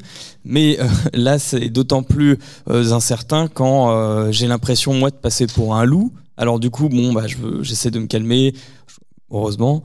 Mais ça, c'est un des commentaires que je remarque, c'est effectivement que on a énormément d'entrisme, je trouve, religieux, et que c'est bien beau de pointer les professeurs ou les chefs d'établissement. Pointons d'abord les premiers qui sont en contact. Alors, je dis pas qu'ils ne sont pas en contact, hein, bien sûr, mais je dis qu'un assistant d'éducation est en contact pratiquement tout le temps et toute la journée avec les élèves. On venait me parler de plein de problèmes, donc moi, je pouvais pas les garder pour moi, j'étais obligé de les rapporter. Bon, il y a toute une procédure, mais quand on a aussi des listes d'élèves qui, par exemple, mangent halal à la cantine, où on va faire du listing et des choses de ce style. Enfin, c'est plein de choses comme ces petits exemples qu'il faut, je pense, aussi pointer du doigt et un peu faire bouger les directions, le pôle dirigeance, le corps enseignant et tout cela, en leur disant attention, vous déjà c'est problématique, mais en plus de ça il y a des gens qui ne sont pas forcément diplômés ou qui sont en train d'être diplômés, les assistants d'éducation, boulot précaire, d'étudiants qui vont devenir professeurs. Bon, en règle générale c'était un peu l'idée, là c'est plus du tout le cas. Donc voilà, c'était aussi ce grand commentaire. Et donc, est-ce que nous, la question c'est, est-ce que finalement on est dans le réel ou on est dans l'idéal, à la phrase de Jaurès? Voilà. Si aujourd'hui on me disait tu as un vœu à faire pour remettre en selle la République et la laïcité, mon vœu ce serait de pouvoir reprendre en main la formation des maîtres. Parce que tout part de là. Tout part de là. C'est à partir de là qu'on peut reconstruire un projet d'émancipation républicaine. Et donc, non seulement on n'y est pas à travers l'universitarisation de la formation des maîtres, mais En plus, il y a des phénomènes absolument délétères. C'est-à-dire qu'aujourd'hui, par exemple, vous prenez une association comme Coexister, avec ces sous-associations diverses et variées qui portent différents noms autour du personnage de Samuel Grybowski et de toute sa bande de jeunes gens bien sous tout rapport. Ces gens, grâce à Jean-Louis Bianco et Nicolas Cadenne, ont envahi l'éducation nationale, infestent l'éducation nationale. Ce sont eux qui font les formations, ce sont eux par exemple qui font le périscolaire dans des centaines et des centaines de collèges aujourd'hui, qui portent une vision qui n'a rien à voir avec la laïcité, de coexistence des religions, qui sortent des jeux de plateau, qui sont faits pendant les heures de périscolaire, sans que les parents sachent ce qui se passe dans ces cours, et d'une certaine manière en faisant échapper la question de l'enseignement laïque du fait religieux aux enseignants pour la remplacer par un enseignement militant fait par des associations interconvictionnelles en dehors des heures de cours. Ça, c'est le quotidien des collèges et des lycées et des écoles primaires, avec une naïveté des chefs d'établissement et des enseignants qui est accablante. Parce que, comprenez, quand vous avez un machin qui a le tampon de l'Observatoire de la laïcité de la République, quand vous avez un machin qui est reconnu par tous les rectorats, c'est bien, ils viennent et ils instillent tout sauf la laïcité, et même le contraire. Alors vous parliez du SNU et de l'armée en particulier. Le cas de l'armée, c'est absolument formidable. Il y a quelques années, le bureau, je ne sais plus comment il s'appelle, le bureau de l'éthique et de quelque chose d'autre du ministère de la Défense à l'époque, maintenant ministère des Armées, m'avait consulté pour... Ils étaient en train de réviser leur livret laïcité, le livret laïcité de l'armée française. Donc le chef du bureau m'avait balancé les 80 pages de Word du livret laïcité. Quand je l'ai vu, tous mes cheveux sont tombés, mes dents aussi, et je l'ai quasiment réécrit. Parce qu'en réalité, c'est un livret qui n'est absolument pas laïque, qui s'excuse dès la première page d'être laïque et qui remplace la laïcité par une interconvictionnalité. Et donc, ces déplacements invisibles, souterrains, qui ont lieu dans toutes les institutions françaises, sont absolument catastrophiques. Vous parliez des assistants d'éducation. Enfin, Monsieur Iquioussen, dont vous avez tous probablement le nom en tête, a été enseignant. Il était fiché S. Le nombre d'assistants d'éducation qui sont des grands frères, qui sont bouffés par l'idéologie des frères musulmans et qui sont dans tous les collèges de banlieue et qui sont ceux qui justement vont faire la police à la cantine quand ce ne sont pas les femmes de service. Non, toi tu vas manger là avec les autres. Non, tu prendras pas de jambon. La naïveté et le refus d'autorité, je ne parle pas d'autoritarisme, le refus d'autorité démocratique et républicaine, c'est-à-dire d'autorité appuyée sur un corpus de pensée qui est le corpus de l'émancipation de nos dirigeants politiques, est l'une des pires catastrophes que nous connaissons actuellement, c'est sûr. Et encore une fois, tout passe par la formation des formateurs. Vous avez raison, c'est le cœur du problème. Alors, avant de tout faire le petit tour encore des questions, mais vous allez pouvoir le faire, on va faire un petit tour d'un autre côté de notre Jean-Cri intergalactique, comme j'aime bien l'appeler, notre caricaturiste, pour voir un petit peu quelles sont les productions qu'il a fait jusqu'à présent. Parlons laïcité, une émission proposée et préparée par RERS, les réseaux d'échange réciproque de savoir. Bien, bonsoir à tous. Alors moi, c'est un sujet qui me touche beaucoup parce que j'ai toujours un problème avec les gens qui transforment les femmes en femelles. Voilà, c'est quelque chose qui me choque beaucoup. Et voilà, et donc c'est autour de ce sujet-là où effectivement, quand on dénature complètement la personnalité, ben après, on les ramène aux fonctions primaires animales, quoi. Donc je sais que là, c'est moins drôle que d'habitude, mais moi, ça me choque beaucoup. Donc dans les dessins, on parlait de crèche, justement. Donc j'ai dessiné une crèche afghane. Donc vous avez une dame recouverte, avec plein d'autres petites recouvertes. Et puis elles disent toutes « maman » avec point d'interrogation, puisqu'elles sont toutes habillées pareil, donc on dénature à ce point-là. Après, un peu dans l'esprit, je vous dis que c'est un peu tristoun aujourd'hui. La carte d'identité islamiste, donc vous avez là aussi une photo, mais il n'y a pas de photo, puisqu'il n'y a pas de visage, hein. Donc vous avez une burqa. Et nom, femme, sexe, femelle, appartient à, son mari, et il n'y a pas de signature. Et puis le dernier, puisque je suis en train d'en faire un autre que je ferai circuler après, défilé de mode islamiste, point d'interrogation. Donc effectivement, vous avez plein de femmes en burqa qui déplacent. Donc elles sont toutes habillées pareil, ça. Et puis il y en a un qui dit, un barbu, au hasard, qui dit « J'adore la version en bleu ». De toute façon, il n'y a que des versions en bleu. Voilà, j'ai dit. Merci beaucoup, Jean-Cry. Et puis on va continuer, bien sûr. Alors, vous pouvez bien sûr commenter les dessins, et puis on peut continuer sur les questions. Alors, tout le travail des intégristes, des islamistes, et plus précisément des frères musulmans, consiste à séparer les Français de culture ou de religion musulmane de leurs concitoyens. Tout notre travail consiste à faire comprendre aussi bien à nos concitoyens musulmans qu'à nos concitoyens qui ne le sont pas, que la frontière ne passe pas dans ce pays entre les musulmans et les autres, mais entre les fanatiques islamistes et le reste de la population, y compris nos concitoyens musulmans. C'est ce combat-là qu'il faut mener. Parce que entre la démagogie d'une grande partie de la gauche radicale, la xénophobie qui veut se cacher sous le nom de laïcité de l'extrême droite, d'un côté comme de l'autre, on en arrive à vouloir séparer les musulmans du reste de la nation. Et ça va tout à fait dans le sens des extrémistes. C'est eux qu'il faut séparer du reste de la nation. Parlons laïcité, le débat.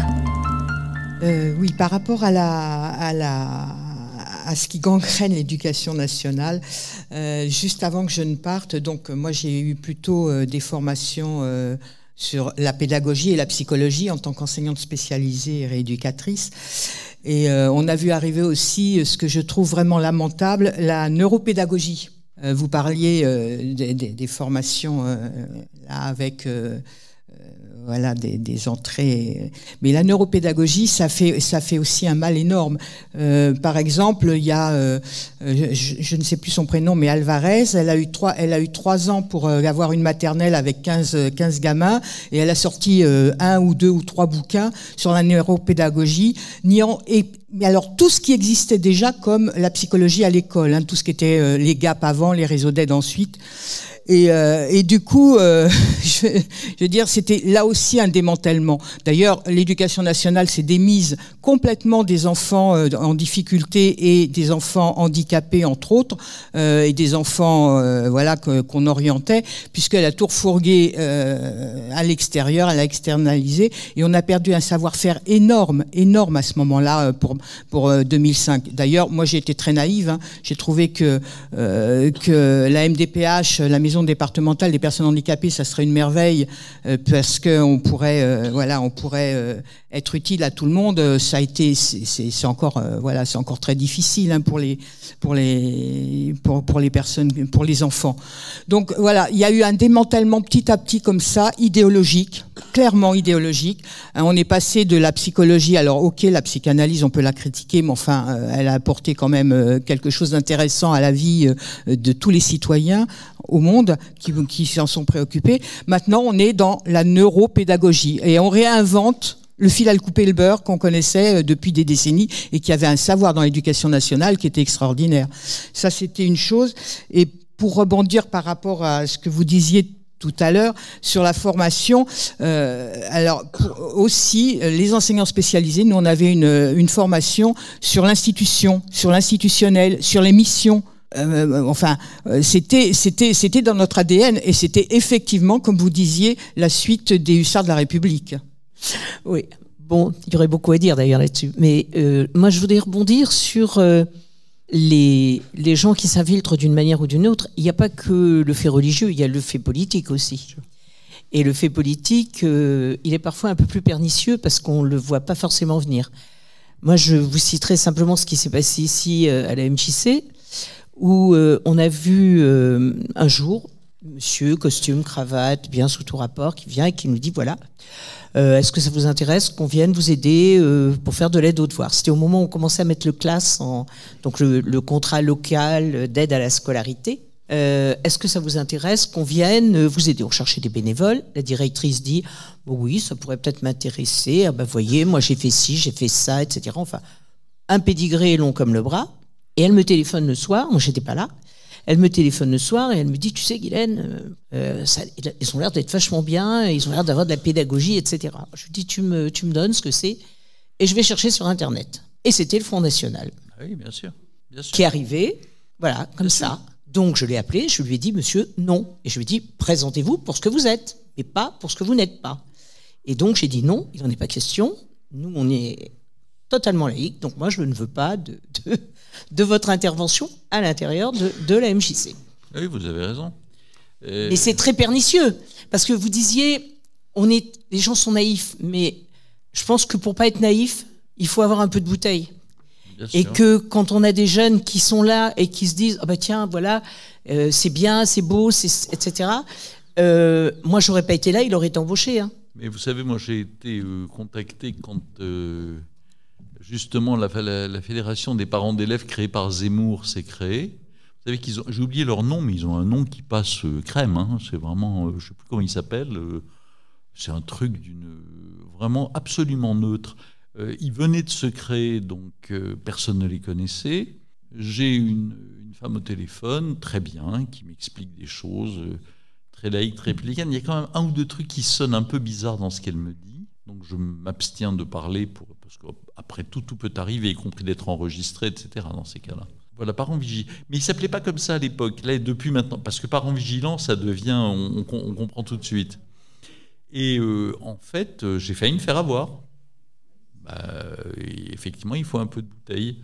Alors, je vous signale un texte qui est un texte qui a 20 ans, qui a été écrit à propos du rapport Debré sur l'enseignement laïque du fait religieux, mais qui, bien au-delà de la question du rapport Debré, porte sur la question de la modification des enseignements, en particulier de l'effondrement des savoirs et de leur effet sur les enfants. C'est un texte qui a été écrit par celle qui était à l'époque présidente de l'Association des professeurs de philosophie de l'enseignement public, qui s'appelait Nadine Weiner. Le texte s'appelle « La laïcité, le rapport Debré ». Vous le trouvez en ligne sur Internet. Si vous tapez Weiner, laïcité, rapport Debré, vous tomberez dessus.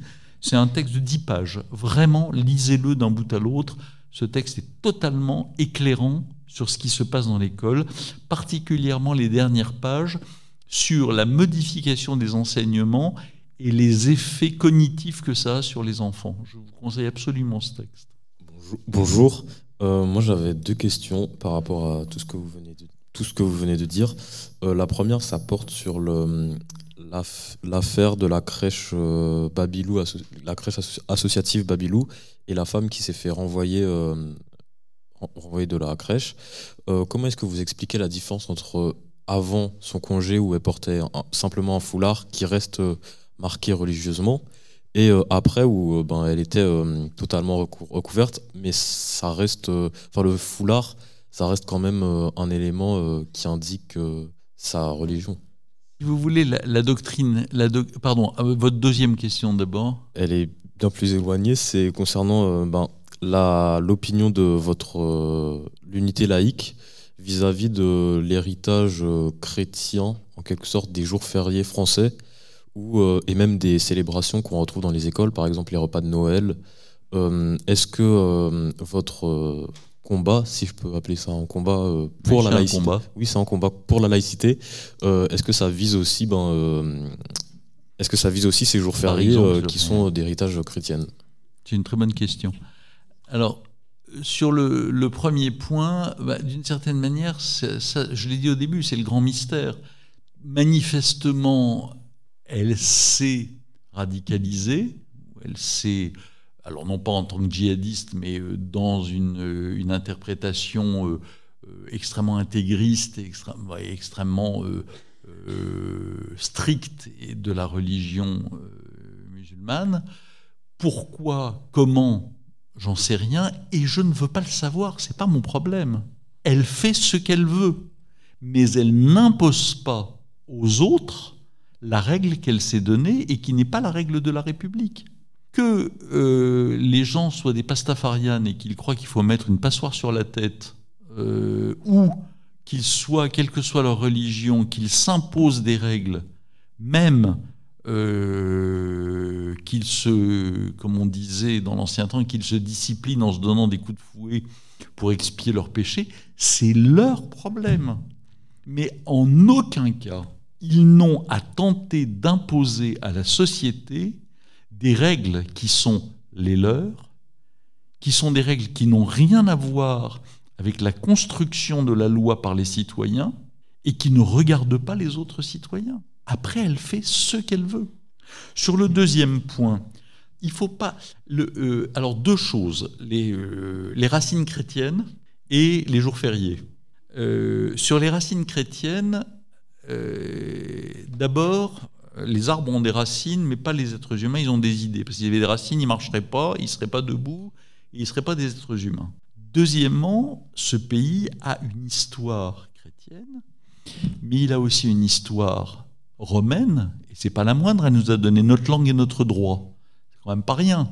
Il a une histoire fondamentale qui est celle des Lumières, dont il est le cœur. Il a une histoire en mineur, qui est une histoire du judaïsme. Le principal théologien et philosophe juif du Moyen-Âge habitait Troyes et il s'appelait Rachi.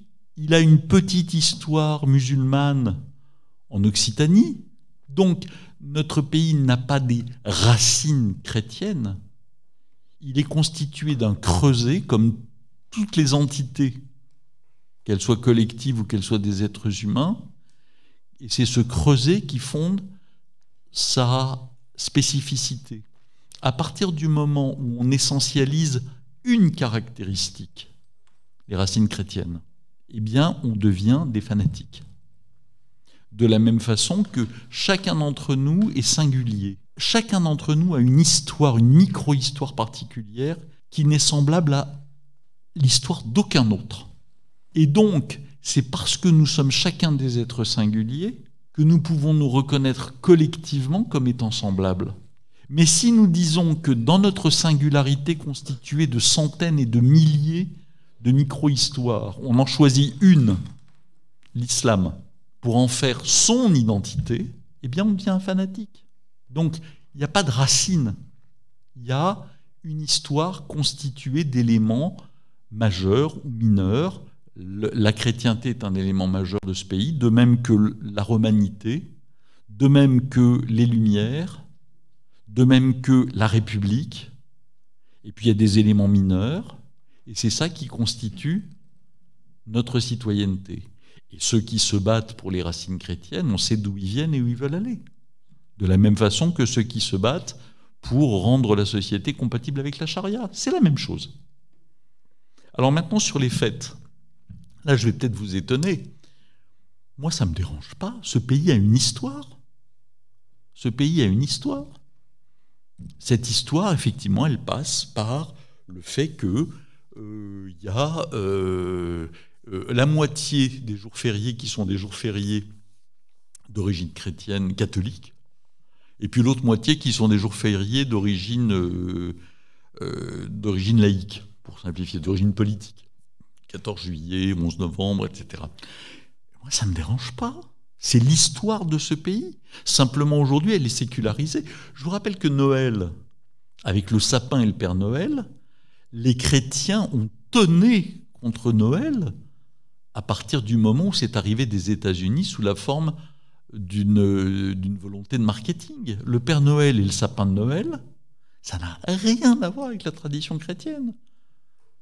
Et moi, Noël, je suis d'origine juive, je suis complètement athée, je l'ai toujours été, mais j'ai toujours fêté Noël. Ça ne me dérange pas. Enfin, au contraire, c'est un plaisir. C'est une fête collective qui est aujourd'hui, pour 95% de la population, totalement dénuée de sens religieux. Et c'est ça la force de la République laïque. C'est d'avoir réussi à séculariser ces fêtes. Est-ce que vous pensez que le 15 août, à part le fait d'avoir un pont quand ça tombe pas un dimanche, les gens pensent à l'Assomption de la Vierge, franchement. Non. Mais c'est l'histoire de ce pays. Et quand je parlais tout à l'heure de tentative d'entrer dans toutes les brèches et de refus de l'implicite partagé, c'est ça. Je suis un islamiste, je vais appuyer là pour essayer de créer du dissensus, pour essayer de créer de la dissension, pour essayer de créer des problèmes là où il n'y en a pas. Là où il n'y en a pas. Le 1er janvier, si vous prenez les fêtes chrétiennes, en fait, les fêtes catholiques, mais enfin chrétiennes à l'origine, sont des fêtes qui s'inscrivent d'une part dans les fêtes juives pour les réadapter et s'en emparer, et deuxièmement localement dans les fêtes vernaculaires pour progressivement donner un sens chrétien aux fêtes des gens. Alors il y a les moissons, il y a le solstice, le 25 décembre, c'est ça. Le Jésus-Christ, qui est un personnage qui semble avoir existé, c'est dans un concile du 5e siècle qu'on décide qu'il est né le 25 décembre. Il n'était pas du tout né le 25 décembre, il était né au printemps. Mais ça tombait bien qu'il naisse au moment où la nature renaît. Donc quand on est capable de donner un sens de ce type à une fête, on est aussi capable de lui garder un autre sens. Le 25 décembre, c'est une fête solsticiale. C'est une fête de renouveau de la nature. Et ça pose aucun problème. Et il ne faut pas nier l'histoire de notre pays, sous prétexte qu'elle viendrait heurter la sensibilité de gens qui se présentent comme étant eux-mêmes des intégristes et qui veulent débarrasser le pays dans lequel ils arrivent de toute son histoire pour y imposer la leur. Cette histoire existe. On la prend et on vit avec. Et on vit très bien laïquement avec. Pour compléter ce que disait Jean-Pierre à l'instant, c'est toujours intéressant sur les jours fériés religieux de savoir qui a fait en sorte que les jours fériés religieux à consonance religieuse soient restés, parce que c'était dans le débat de la loi du 9 décembre 1905, avant dans les débats, qui a fait en sorte que ces jours fériés restent. Et c'est la CGT. C'est la CGT qui s'est dit ce sont des conquis sociaux. Donc ces jours fériés à connotation religieuse, la CGT a dit je veux qu'on les garde dans les jours parce que c'est des jours fériés et c'est important. Donc c'est rigolo de se dire que c'est la CGT qui était à l'origine de ça. Pour le 25 décembre et la fête de Noël en Antiquité romaine, c'était la fête du Sol Invictus. Oui, la fête du Soleil invaincu qui commençait le 21 décembre. Bien sûr. 21 décembre, solstice d'hiver, et qui finissait le 25. C'était une fête sur plusieurs jours. Et on fêtait quoi ? Le retour de la lumière. Alors qu'est-ce qu'on faisait pour fêter le retour de la lumière ? On prenait des bûches de sapin qu'on brûlait le soir venu pour prolonger symboliquement la lumière du jour. Le pape s'est dit, après au 5e siècle, comment on va convertir les païens au christianisme ? On va reprendre la fin de la fête du Sol Invictus, le 25 décembre, et on va mettre la naissance de Jésus-Christ à ce moment-là. Comme ça, on va convertir les païens au christianisme. Ça a plutôt bien fonctionné. Voilà. Mais c'est toujours intéressant l'histoire parce que ça nous permet de repositionner aussi les choses et de justement ne pas les essentialiser pour pouvoir aller plus loin. Je continue à distribuer la parole. Bonjour. Tout d'abord, merci beaucoup d'être avec nous. Et ma question, vous savez, Erdoğan a réélu en Turquie. Et la culture, l'islam diffusée. Et il y a islamisation, domination, islamisation pour la société turque. Et malgré cela, dans le peuple turc, il y en a 50% environ, ils sont laïcs. Et maintenant, peut-être vous savez, maintenant ils veulent changement de la constitution. Et ma question, il faut la lutte et combattre. Et comment on va lutter ensemble? Comment on peut combattre avec vous? Et il est clair que l'histoire de la laïcité turque est différente de celle de la laïcité française. C'est-à-dire l'histoire de la laïcité turque autour de Mustafa Kemal, c'est une histoire qui est fondée en fait non pas sur la séparation, et la volonté que l'État soit aveugle à la religion, mais sur la volonté de soumettre la religion musulmane à la puissance de l'État et à la limiter. Donc la relation est complètement différente. Alors, moi, je crois qu'en Turquie, aujourd'hui, la Turquie, d'une certaine manière, est le miroir terrible de ce qui pourrait nous arriver. C'est-à-dire, qu'est-ce qu'on a vu en Turquie? On a vu, depuis les années 50, se mettre en place lentement, par l'intermédiaire de celui qui était le mentor comment il s'appelle, d'Erdogan, Fethullah Gülen. On a vu donc que que les objectifs des frères musulmans en Turquie autour de Fethullah Gülen et du Millî Görüt étaient de prendre possession de la société. Ils ont mis 50 ans à le faire.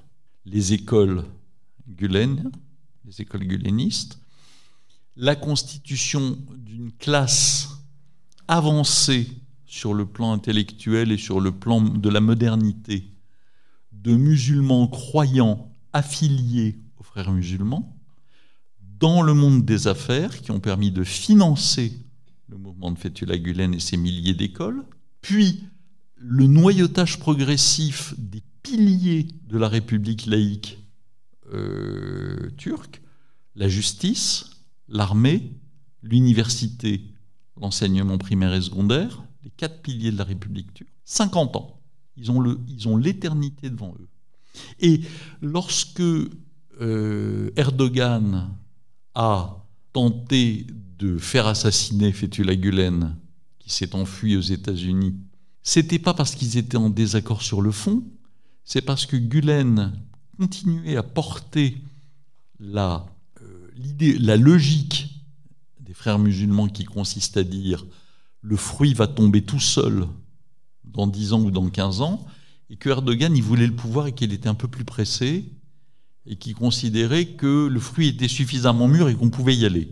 Il a eu raison, d'une certaine manière, mais pas complètement, parce que les choses ne sont pas réglées.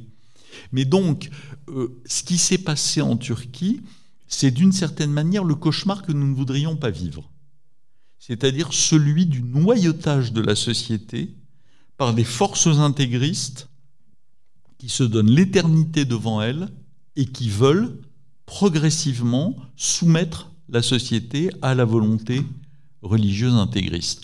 Alors la différence étant qu'évidemment l'islam est religion dominante en Turquie, ce qui n'est pas en France, que donc c'était d'une certaine manière moins difficile en Turquie que ça ne pourrait l'être en France, mais il est clair que notre combat est le même, c'est celui d'une société dégagée des contraintes religieuses sur les individus et en particulier sur les femmes.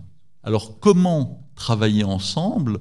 Moi je crois que de la même façon par exemple qu'Unité laïque travaille aujourd'hui sur la question des femmes iraniennes et des femmes afghanes, il faudrait aussi qu'on ouvre un front sur la question turque. Mais après, c'est une question de moyens et de personnes. J'ai envie de vous dire, adhérez à Unité laïque. Apportez votre savoir sur la Turquie. Venez l'inscrire dans notre lutte et venez prendre la place qu'on est prêt à vous faire pour travailler sur la question turque, pour la rendre visible, pour la rendre lisible, pour la rendre compréhensible. Mais c'est une question de moyens, de nombre de personnes et de temps. Il faut être audible. Or, aujourd'hui, dans ce qu'est la communication politique, pour être audible, il faut être nombreux. C'est tout. Et avoir de l'argent, ce qui va ensemble. Et donc, ce travail sur le plan idéologique, on est évidemment prêt à le faire. Aujourd'hui, on n'en a pas les moyens. Et c'est vrai qu'il n'est pas dans les priorités que nous avons choisies, non pas qu'on trouve ça secondaire. Simplement, et à un moment, on ne peut pas tout faire. J'ai juste une petite remarque. On a parlé donc laïcité, donc l'État est laïque, donc ses services sont laïques. On a parlé de Noël. Que penser des municipalités qui mettent des crèches à l'intérieur de leur mairie? Ben écoutez, la réponse, pour moi, elle est assez évidente. On a un organisme en France qui s'appelle le Conseil d'État. Le Conseil d'État a une particularité, c'est que depuis qu'il a été créé sous Napoléon, c'est le repère de la bourgeoisie catholique. Ça fait 2 siècles que c'est comme ça. Et donc, le premier texte soumis au Conseil d'État après la promulgation de la loi de 1905 par le président de la République le 9 décembre 1905, ça a été les décrets d'application de la loi de 1905, soumis au Conseil d'État. Donc je crois que ça s'est fait en janvier 1906. Dès ce moment-là, ils ont commencé à détricoter la loi. Et ils n'ont pas arrêté depuis. On peut prendre par exemple les baux amphithéotiques dans les années 20. On peut prendre les dispositions qui ont été prises pour faciliter la vie de l'Église catholique sous Pétain et que le Conseil d'État a conservé dans la loi. Et alors, pour ce qui concerne... Et c'est une lutte politique, comme toujours. C'est une lutte politique. Il ne faut pas croire que ces gens vivent dans un éther dans lequel ils ne sont pas soumis ou sensibles à la politique. Ils font de la politique. Le vice-président du Conseil d'État, qui est maintenant descendu... dont le nom m'échappe, qui a été celui qui a régné, si j'ose dire, pendant 10 ou 15 ans, a donné une interview hallucinante dans La Croix en 2017 ou 2018, où il explique qu'en fait sa vocation c'était d'être prêtre, qu'il est devenu fonctionnaire et qu'en fait il passe sa vie à tenter d'harmoniser sa foi chrétienne avec le service de la République. Le vice-président du Conseil d'État. Le même qui, dans le rapport de l'Observatoire de la laïcité de 2017, je crois, se félicite de toujours interpréter la loi, la laïcité dans le sens le plus libéral possible. Thuot est président de la section de l'intérieur. Alors Thuot, c'est celui qui a fait le rapport précédent celui de Debré dans les années 90 sur l'enseignement laïque du fait religieux et qui a fait un rapport dans les années 2000 qui était une remise en cause radicale de la laïcité, qu'il a remis à Fillon, et ce rapport était tellement explosif qu'ils l'ont enterré immédiatement. Et bien Thuot, il est président de la section de l'intérieur du Conseil d'État. Il a été nommé il n'y a pas longtemps. Et comme par hasard, c'est juste après Thuot qu'il y a eu une décision qui a été prise, qui a été ensuite retournée par la session plénière du Conseil d'État, mais une décision qui a été prise par la Chambre de l'Intérieur, qui était une décision totalement anti-laïque. Et donc sur les crèches, alors c'est ce qu'on appelle en droit une décision contra legem. C'est-à-dire que quand vous lisez la loi de 1905, elle est d'une clarté absolue sur la question des crèches. Je crois que c'était avant la loi de 2021 qui a modifié les articles de la loi 1905, je crois que c'était l'article 26, autant que je me souvienne, aucun signe religieux apposé sur les bâtiments publics, à l'exception des œuvres religieuses qu'on trouve dans les musées ou dans les bibliothèques. Interprétation du Conseil d'État. Alors si vous mettez 2 crèches, c'est une exposition de crèches. Donc ça s'appelle prendre une décision contre la loi. Et donc ils ont mis un bazar total, qui est celui qu'on voit aujourd'hui, avec les discussions, etc. Et alors le vice-président du Conseil d'État, dont j'ai oublié le nom, a dit à des juristes, à des grands professeurs, dont un que j'ai eu le plaisir de rencontrer quelques mois après, « Ah ben oui, mais vous comprenez, on vient de prendre, je ne sais plus quelle était la décision, on vient de prendre une décision favorable aux musulmans, il fallait bien donner quelque chose aux catholiques. » Voilà comment le Conseil d'État fait la loi en matière de laïcité en France. Retrouvez l'ensemble de nos podcasts Parlons laïcité sur notre site www.rers-evry.fr. On va maintenant voir notre Jean-Cric qui a fait son dernier dessin et qui va nous le présenter.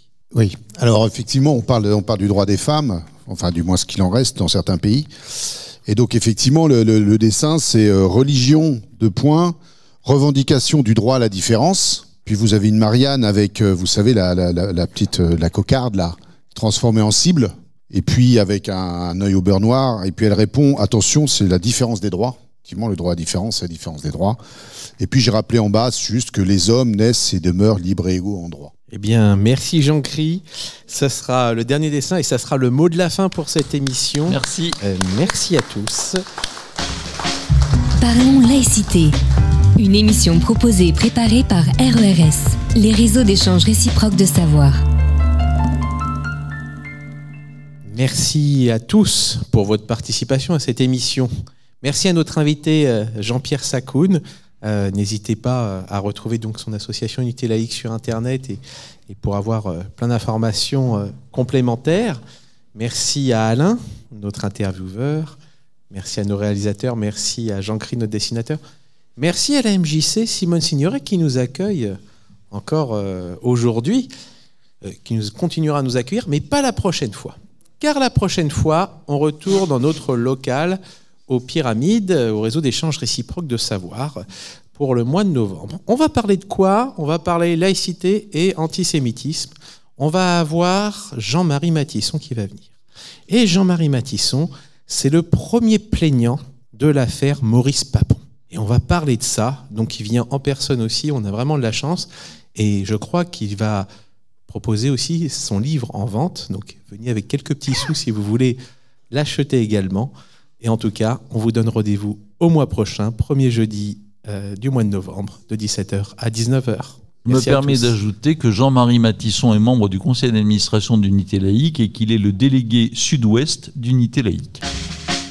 Cette émission est à présent terminée. Retrouvez l'ensemble de nos podcasts Parlons laïcité sur notre site www.rers-evry.fr. Et pour rester informé de notre actualité et communiquer avec nous, rendez-vous sur notre page Facebook.